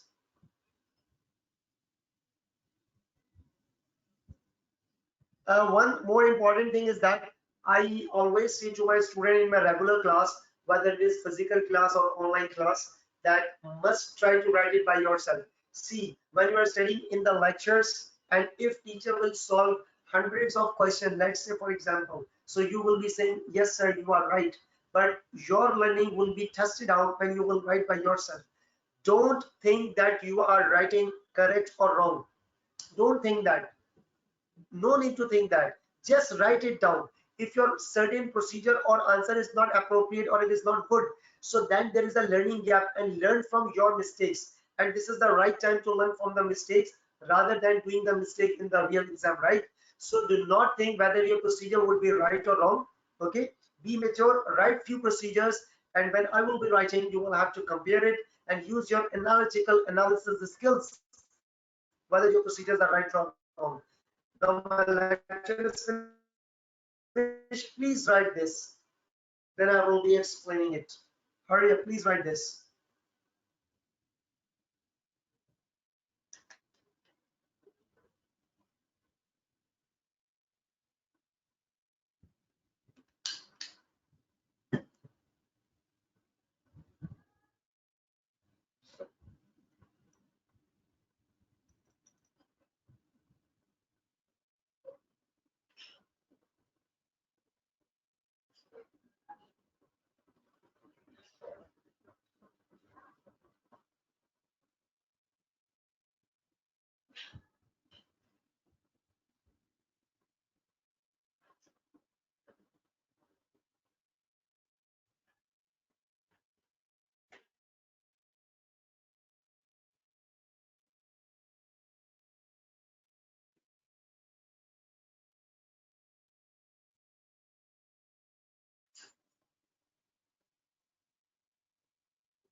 One student had written that challenge the management understanding reason behind the 18% discount.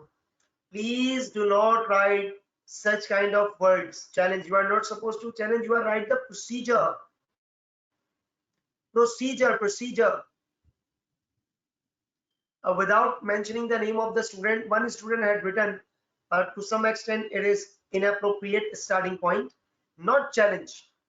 You should write the word, I'm reading the procedure, challenge the management to understand the reason behind using 18% discount rate. No, you should discuss with the management whether there any rational reason.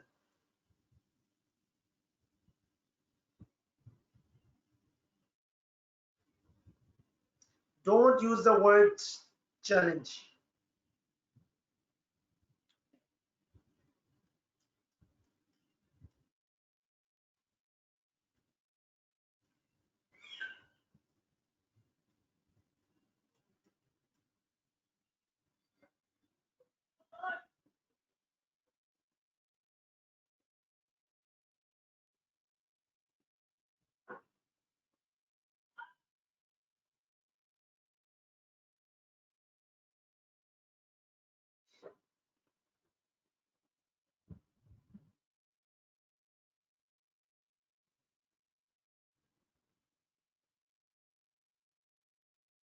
Yes, Jazib, you have written right. Few of the students are writing well. I'm reading your procedures.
My teaching procedure, my teaching methodology is that you should simply think of the activity start, from where the activity is actually starting. What is the correct accounting treatment? You have to chase that correct accounting treatment, right? You have to chase that correct accounting. So simple.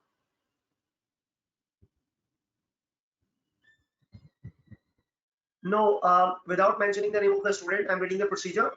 Review the consolidated financial statements to verify that links company is correctly consolidated or not. What is correctly? This is a very big statement. Check the financial statements that this is correctly recorded. What is correctly recorded? No need to mention such kind of words. You need to explain the correct accounting treatment. You need to explain the correct accounting treatment. But what is correct? One student had written that recalculate the goodwill to confirm its accuracy in line with IFRS 3. Accuracy is simply the assertion. It has nothing to do with the accounting standard. Now your trying time is over. I'm now going to write these procedures, right? I'm now going to write these procedures. What I had taught you, what I had taught you, I had taught you that you people should write like that way. You people should write like that way. You are following the activity start and the related accounting, right? First of all, you should read out the sale purchase agreement of Eagle Group with the links company. Write down the name of the company and the group, right? So I will be reviewing them. First of all, review the minutes of BOD meeting to confirm the authorization of. It is basically 80% purchases. It's not actually mentioned here in the extracted information. I am making it simple for you. It's 80% and 20% NCI. 80% holding, right? It's 80% holding. So remember this thing. So first of all, I will be writing that review the minutes of BOD meeting to confirm the authorization of 80% holding in links company and also obtain the sales purchase agreement to confirm the 80% equity interest, amount of cash consideration, amount of cash consideration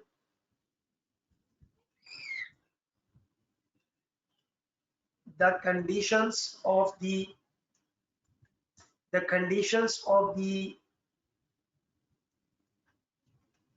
contingent consideration, right? These are actually verifying rights and obligations, amounts, and the date of purchasing the links company. Now this is the smart and complete procedure. Next you should write that the amount of 80 million, I guess, was paid. The amount of 80 million, right? Was it the amount of 80 million? Okay, yes, it was 80 million. Now see, follow the pattern of this goodwill calculation. This 80 million was paid in cash. It's a cash consideration, but obviously it would be paid like a check or the bank. So on 1st December, write down the date. Okay, write down the date. Write down the date as well. So I'm not going to write it here. Agree the amount of $80 million paid against the acquisition. Write it complete, against the acquisition of 80% holding in the links company, 80% holding in the links company. Agree the amount paid against the acquisition of 80% holding in the links company in the bank statement of 1st December 20 Now this is the case connection. Now for the 271 million, which is the contingent consideration, I will have to discuss with the management. About the rationale of using the 18% interest rate to discount the contingent consideration, despite of the fact that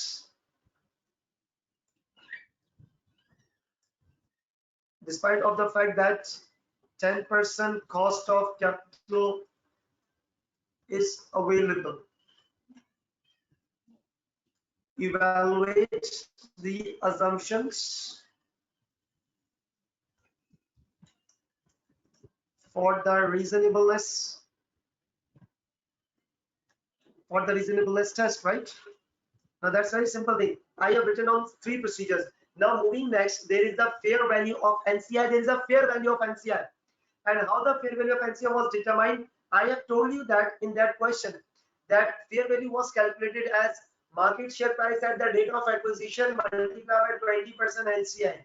I am giving you that information. Would you believe me or not? No, don't believe. Or the rule of audit is that don't believe, don't trust, just verify. So verify the fair value of NCI by simply obtaining the 20% shares and multiply with the share price at the date of acquisition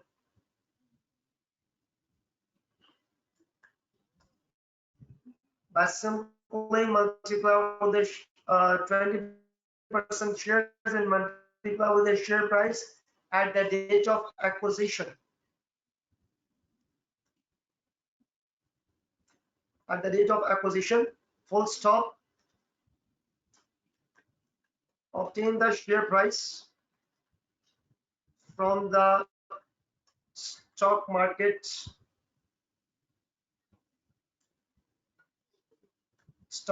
rates.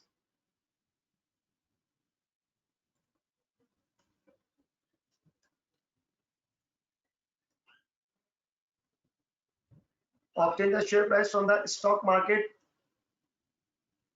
rates, right? from the historical stock market rates. 1, 2, 3, 4. I had written down 4 procedures. Now I will have to inspect the due diligence report because that fair value was determined by the due diligence expert, and in order to determine that that fair value was actually from the side of due diligence, I will have to confirm it. All right. So review the report of due diligence to confirm the reasonableness of the fair value of links net assets and confirm its reasonableness by ensuring that fair value is in line with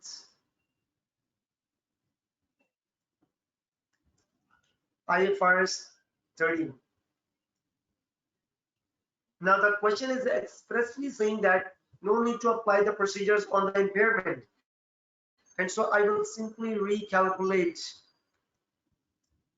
the entire goodwill calculations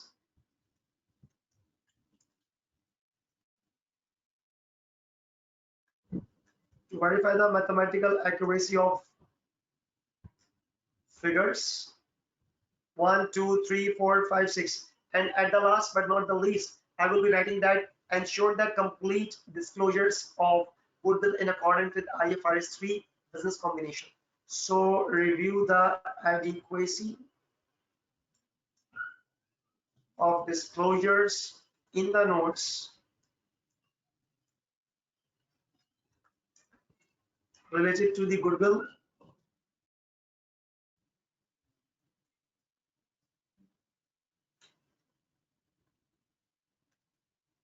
in accordance with IFRS 3 business combination. So that is the thing. I have noted 1, 2, 3, 4, 5, 6, 7 procedures.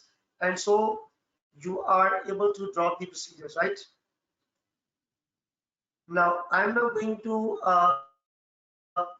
change my screen, change my window, change my file so that we will be able to understand the different nature of the question. So this was, I guess, enough for the procedures practice. You can even inspect the shareholder register, Mr. Sain Siddiqui. You can inspect. You can inspect. Yes, Jazib, you can write whatever you have written. You can write like that as well. So let me open one document, and this document is already attached here as well. Now this is the comment on the matters. You are in the review stage right now, and you are manager. You are audit manager, right? And this is question 2 and question 3 kind. And your audit junior had already conducted the audit. Now see that I am changing the style of the question. All right. So please think accordingly. Now you are in the completion and the review stage, and your audit junior had completed the entire audit, and you are in the review stage, and you need to comment on the matters. You need to comment on the matters. Then the exam focus requirement is that comment on the matters. And what evidences will you expect? It will be combined together like that way. This is the example. You can simply read out the requirement. It's written that comment on the matters to be considered, comment on the matters to be considered, and explain what evidence you would expect in your audit working paper file. So comment on the matters and explain the evidence. This is the requirement. Examine together. So while writing the comment on the matters, see that you are writing the comment on the matters. So here you have to write what matter. Please note down that drafting cell, it's too much important. Matter plus correct treatment plus management's treatment, and two possibilities would be there. If management treatment is if correct, then it's okay. If not correct,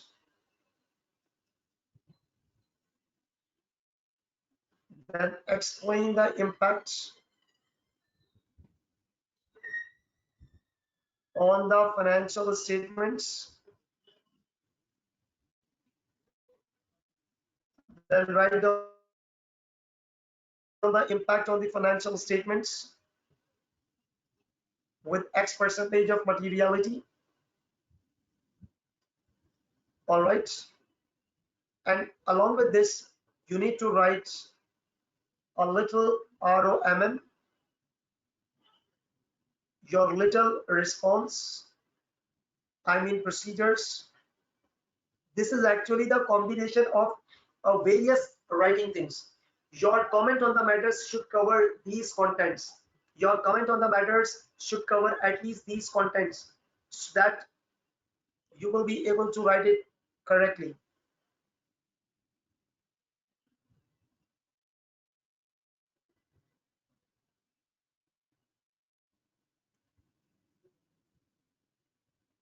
It's management treatment. That is management had already done, and you are required to evaluate. Now here, your evaluation skills is too much important. And by writing any kind of evaluation thing, you need to write that what should have happened, what has happened, and whatever happened, what is the impact, and that is the thing. I'm just giving you few seconds window if you want to write, or if you want to click it, you can. Now that's totally up to you. That's the comment on the matters, and the answer content should cover at least these things.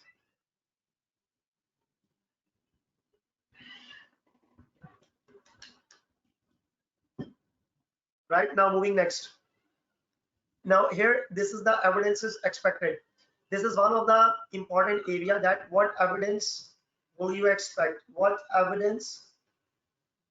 You are again in the review stage and your junior had brought the evidences. You are required to write the evidences expected in your working paper file.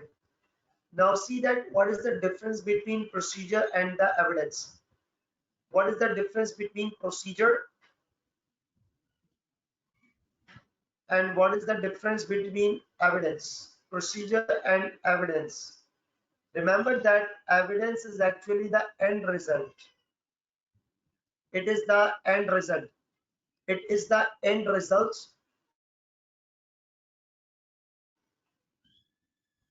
Okay, evaluation means a Janish mystery. Evaluation means, okay, I'm explaining it. Evaluation once again. It means what should have happened, what had happened, whatever happened, what is the impact, was the recommendations. These all the things I have noted it down like that way. So simply this is the evaluation simply. All right, Janish, can you please respond me?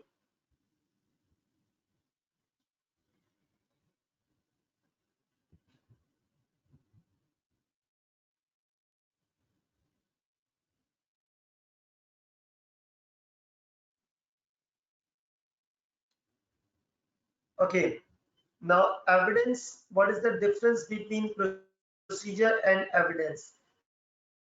Evidence is actually the end result. I'm giving you the example. If I need to write the procedure that inspects the BOD minutes of meeting to confirm the disposal of subsidiary. Now this is the procedure. what evidence, while writing the evidence, see that while writing the evidence, you should write, assume that I am your junior and you are at the upper level of the audit firm in the hierarchy, you are at the upper level, and I am your junior. I have carried out this procedure. I have carried out this procedure. When I was on the field means that is an audit field. When I was on the audit field, what procedure I had applied? Inspect the BOD minutes, and I had inspected that BOD meeting minutes. I made a photocopy because original document is belongs to the company. Original document belongs to the company. I will be taking it as a photocopy and I will be attaching in the working paper file. And what evidence will you expect from me? You will expect that Mr. Haris Sanif will be bringing the copy of the BOD meeting minutes, because this is the original copy which I have inspected already, and you are expecting that copy. You are expecting the evidence, that is the copy of the minutes of BOD meetings.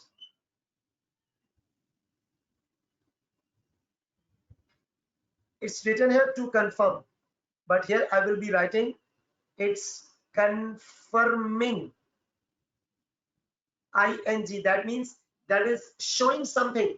So copy of the minutes of BOD meetings confirming the BOD authorization of disposal of subsidiary, right? One more example, then I will be coming to the question, right? So this is the difference between procedure and the evidence. Procedure is actually the active tense. It is an active tense and it is thinking of the past. That is the end result. What is the end result? And procedure is to be applied for the future. Now, one more example. One more example is that discuss with the management. Discuss with the management about the rationale of booking XXX provision to ensure the assumptions are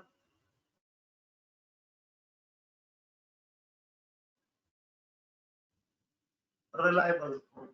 The assumptions are reliable. Now see that this thing was the active thing. When I was the audit junior, I was having a discussion with the management. See that, observe my body language as well. Observe my body language. I am the junior and right now I am doing the substantive. There is a management. I am discussing with the management. So management, why have you discussed this thing?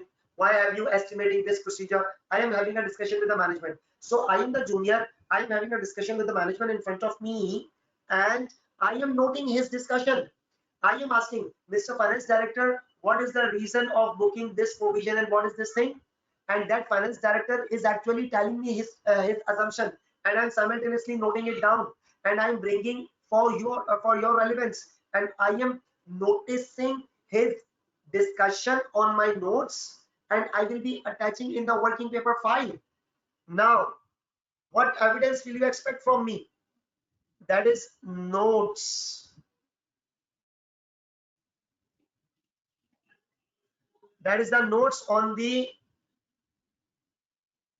notes of the discussion held with the management. Notes of that discussion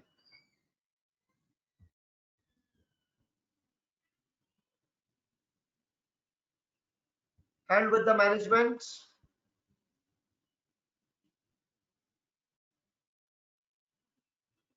showing ing. You should use the word ing. This is actually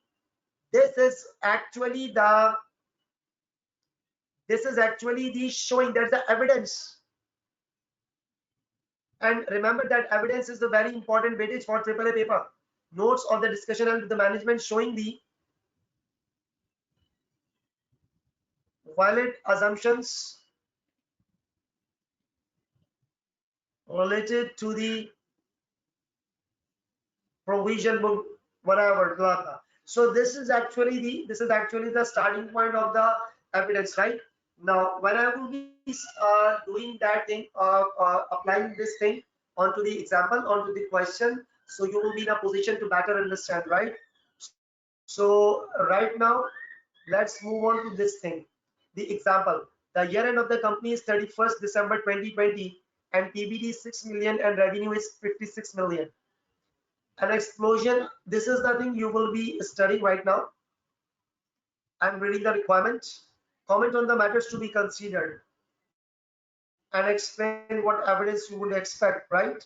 So I will have to type this answer, but first with your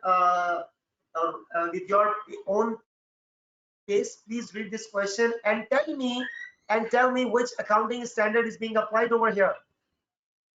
No, not at all. I will be typing this thing. Not at all. No verbally explanation. Please read it and tell me which accounting standard is being applied over here.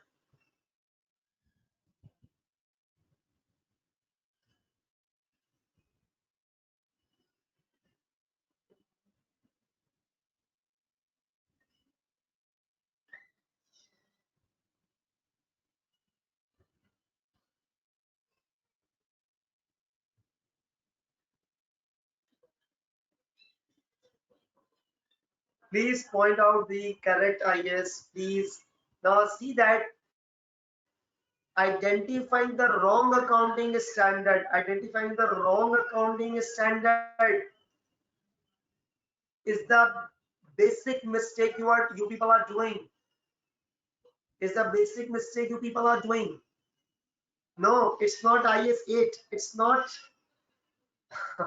Not at all. No, no, no. See that even if you know how to draft the answer, but picking up the correct accounting standard is your one of the weak point. Nabil Sharif, you have identified the correct accounting standard, that is IS 10. It's not a game of IS 38 or IS 36 or IS 37. It's a game of IS 10.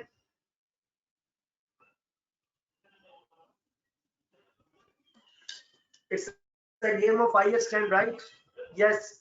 Now I will be reading it out. An explosion occurred at the smallest of the four offsite locations on January 2021. That is after the year end. That is after the year end. And this is the event.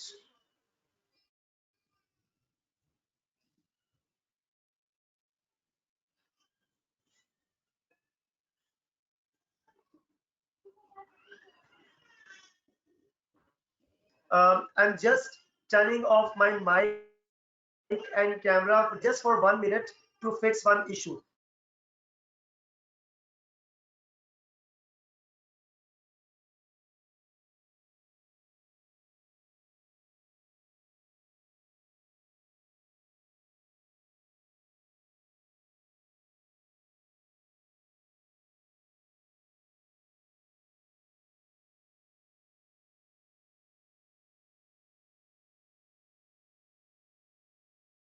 Now, my voice and video is all clear, I'm assuming.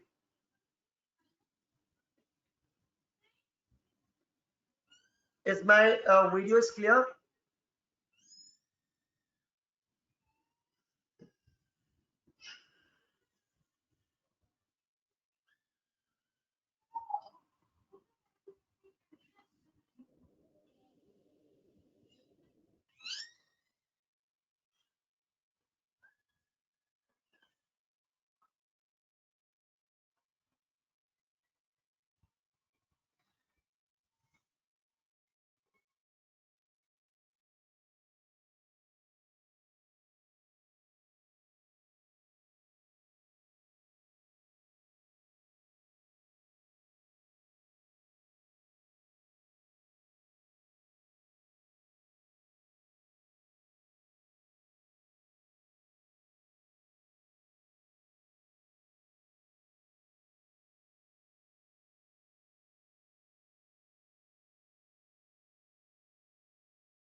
My voice is clear. I hope so.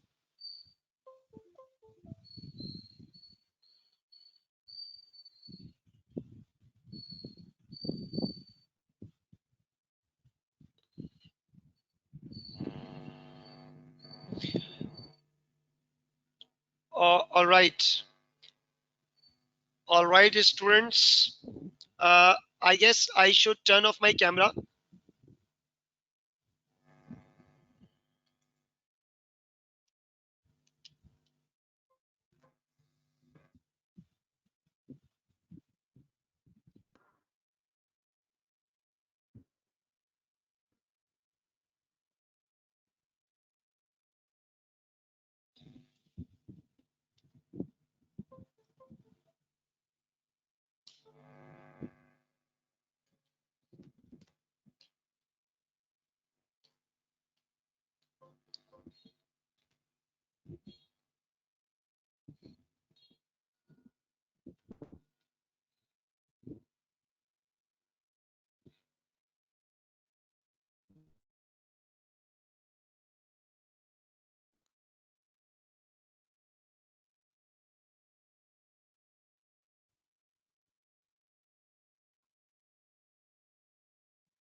All right. Now I am assuming that my voice and video is all clear. I have actually changed the setting of the camera. Is it now fine? Students, please confirm me. Please confirm me. Is it now fine? Is it now fine? Please hurry up. We have some limited time right now. Okay, that's great. That's pretty much fine. Okay. Now, students, this resulted in some damage to the inventory and property, plant, and equipment. Company's manager have investigated the cause of explosion. Management of the company has estimated that value of damaged inventory, property, plant, and equipment was 0.9 million, and it has now no scrap value. Insurance claim had been contacted to recover the amount, but no response from the company had been received. From the insurance company, there is no response at all. The company had made no adjustments in the financial statements nor any disclosures made. The amount expected to be recovered from the insurance company and had been recorded as the receivable. There are a lot of issues in this question. There are a lot of issues in this question. There are a lot of issues. Please download this file. Please download this file. This is a very important issue. Is that it's a matter of IS 10. Can you people please tell me in the question box whether it is an adjusting event or non-adjusting event? Can you people please confirm me whether it is the adjusting or non-adjusting event? Is it the adjusting or non-adjusting event? Is it the adjusting or non? It's a non-adjusting event. It's completely non-adjusting event, right? It's non-adjusting event because IS 10 says that. Now that's why I need to explain the IS first. I need to explain the IS first, and then I will be. Let's discuss that. See, that explosion is a kind of an accident. It's IS 10. Number one is the adjusting event. Number one is the adjusting event, and number two is the non-adjusting event. See that everything is the non-adjusting event if there is no indication. Explosion, flood, earthquake, any kind of a natural disaster, any kind of the accident is the non-adjusting event. Since it is not,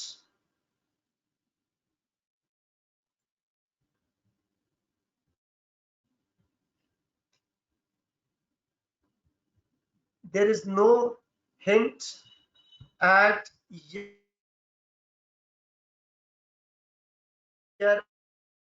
end of explosion.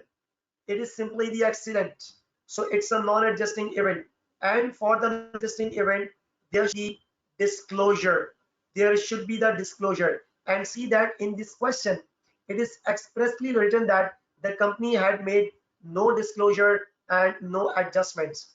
The amount and one more important thing, IS 37 is also being touched here. IS 37 is also being touched here, and it says that when that there is a chance which is virtually certain, then you should record assets. And see that company had estimated that 0.7 million would be recovered from the insurance, and they had simply recorded as the receivable. They had simply recorded as the receivable. That is the big misstatement they are making. It's 0.7 which they are making that the misstatement, right? This is the, and can you people calculate the materiality of 0.7? That 0.7 divided by with respect to PBT 6 million.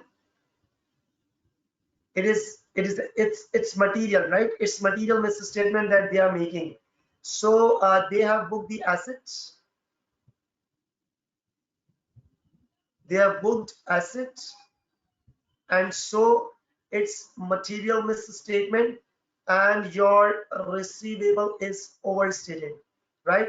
And they have made they are not making any disclosure. Non-disclosure is the misstatement that is leading to the incomplete notes. That is leading to the incomplete notes. So one more important thing is that it is saying that occurred at the smallest of 4 offsite storage location, resulted in damage to the inventory and property, plant and equipment. See that damage to the inventory and property, plant and equipment. Now here IS1 is also being touched because your damage is to the inventory, damage is to the property, plant and equipment, and there is a risk of going concern. See that in this specific single question, three kinds of ISs are being touched, right? So you need to write all these things. That's the risk of going concern as well.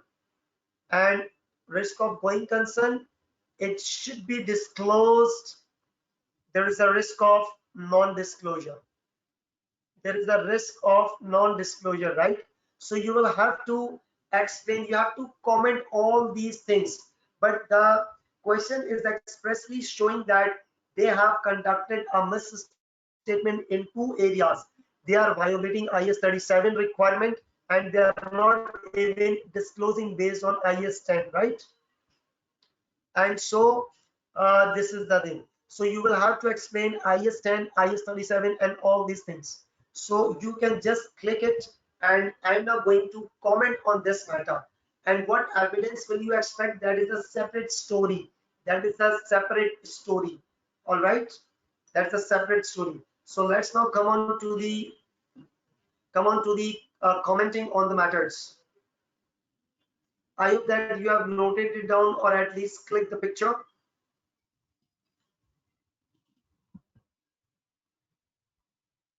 Okay, now let's move on to this thing. I'm writing here comments.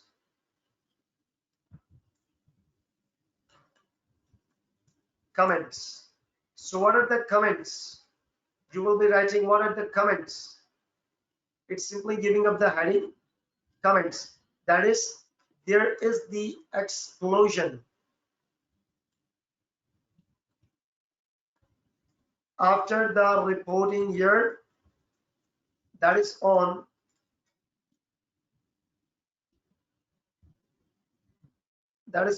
January 2021.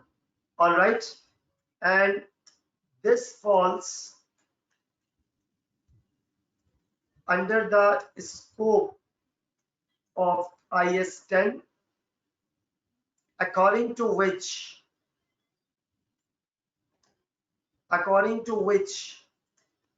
an event is said to be, you have to comment on 360-degree angle. An event is said to be an event is said to be adjusting if there is any indication of that event at the reporting year end, and if there is no hint at the reporting year end, then the event is non-adjusting, and so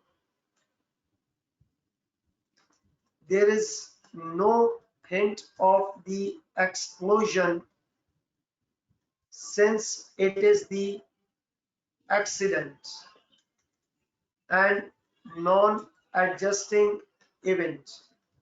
And the reporting year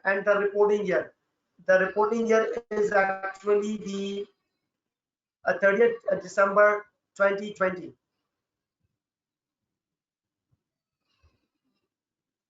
and there should be the complete disclosure,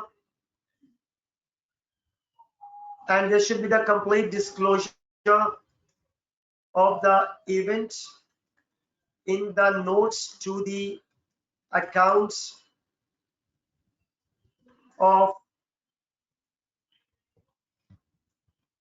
2020 financial statements. Now you should write complete what disclosures you are supposed to make in the financial statements, and disclosure should cover the nature of explosion, the loss of $0.9 million, because there was a loss of 0.9 million, since it is what is the percentage? 0.9 divided by 6 million.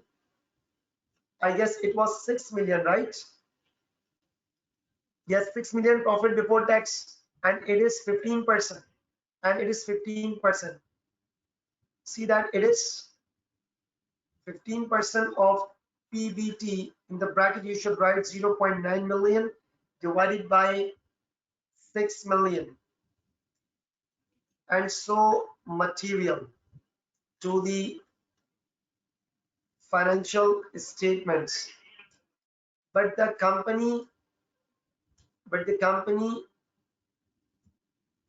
had not made any disclosure with respect to this, and so non-disclosure is a misstatement.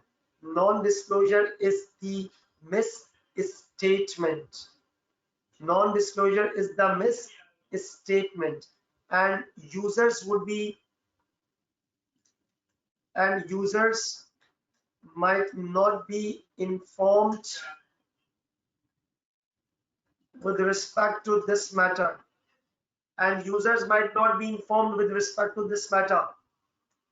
since it is the significant matter because of the damage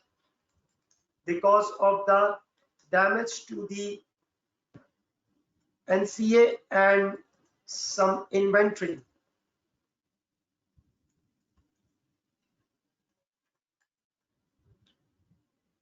There is the impact on the going concern as well. Since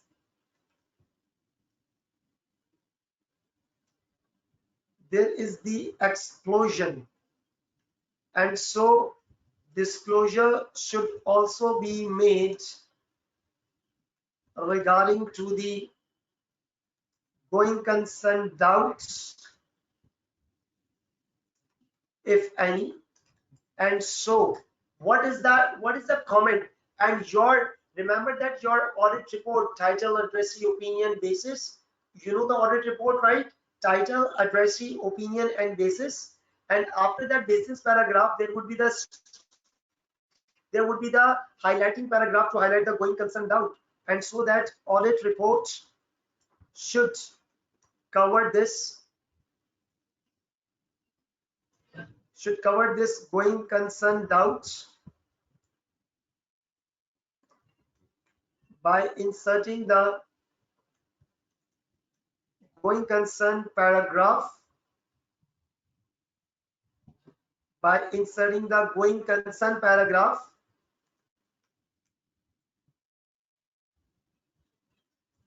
after the basis for opinion paragraph. After the basis paragraph. Anyways, this needs to be checked because it is not mentioned here whether they had included the going concern doubt. Anyways, I'm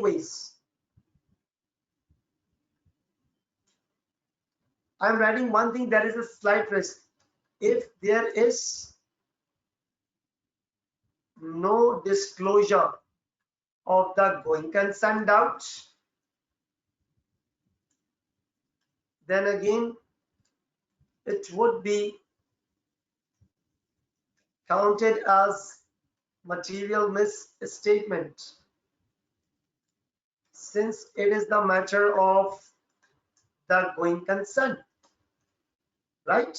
Since it is the matter of going concern. One more important point is that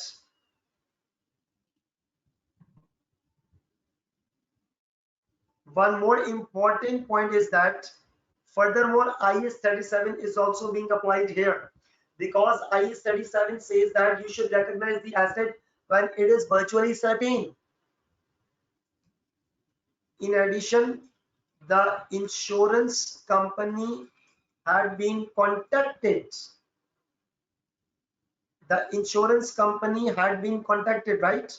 And since there is no reply, there is no response from the insurance company, and it is hard to believe whether the insurance company will settle on the amount. All right.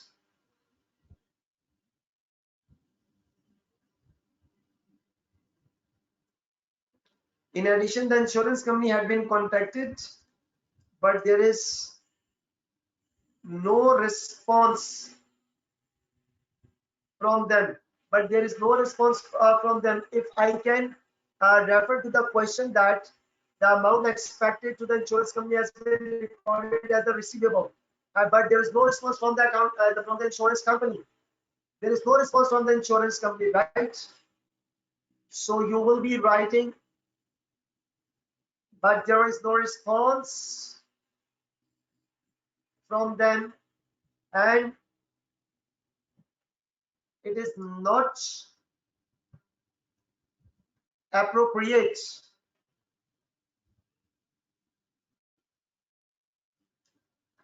to say whether the amount is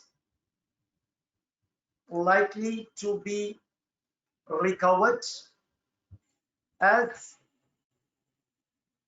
according to IAS 37, if the chances of inflow is virtually certain,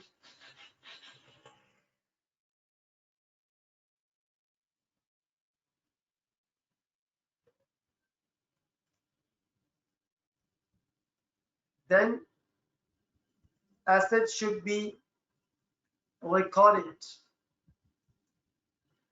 and the recorded receivable of $0.7 million is not confirmed, and so assets are overstated, and this is 0.7 million. 0.7 million divided by 6 multiplied by 100, and this is 11.7% of PBT and hence material. All right, so we have commented, these are the comments on the matters. These are the comments on the matters, right? Now do tell me in the question box. Do tell me in the question box, do you understand how to write the comment on the matters? Excuse me, please be active in the question box, please.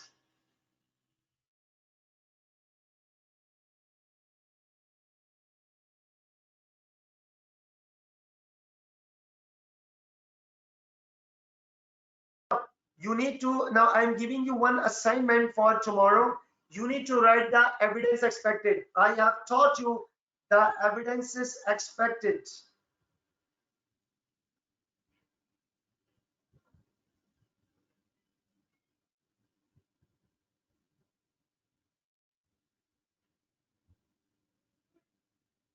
Okay, so you need to write, you need to take it as an assignment and come up tomorrow, because tomorrow is the last day of the webinar series, and I will be telling you the evidences as well. Since I have taught you how to write the evidence, you have the file, you have downloaded file, you can simply write down what evidence will you expect in your working paper file, and I will be resuming this from here tomorrow with another question practice, right? So till there,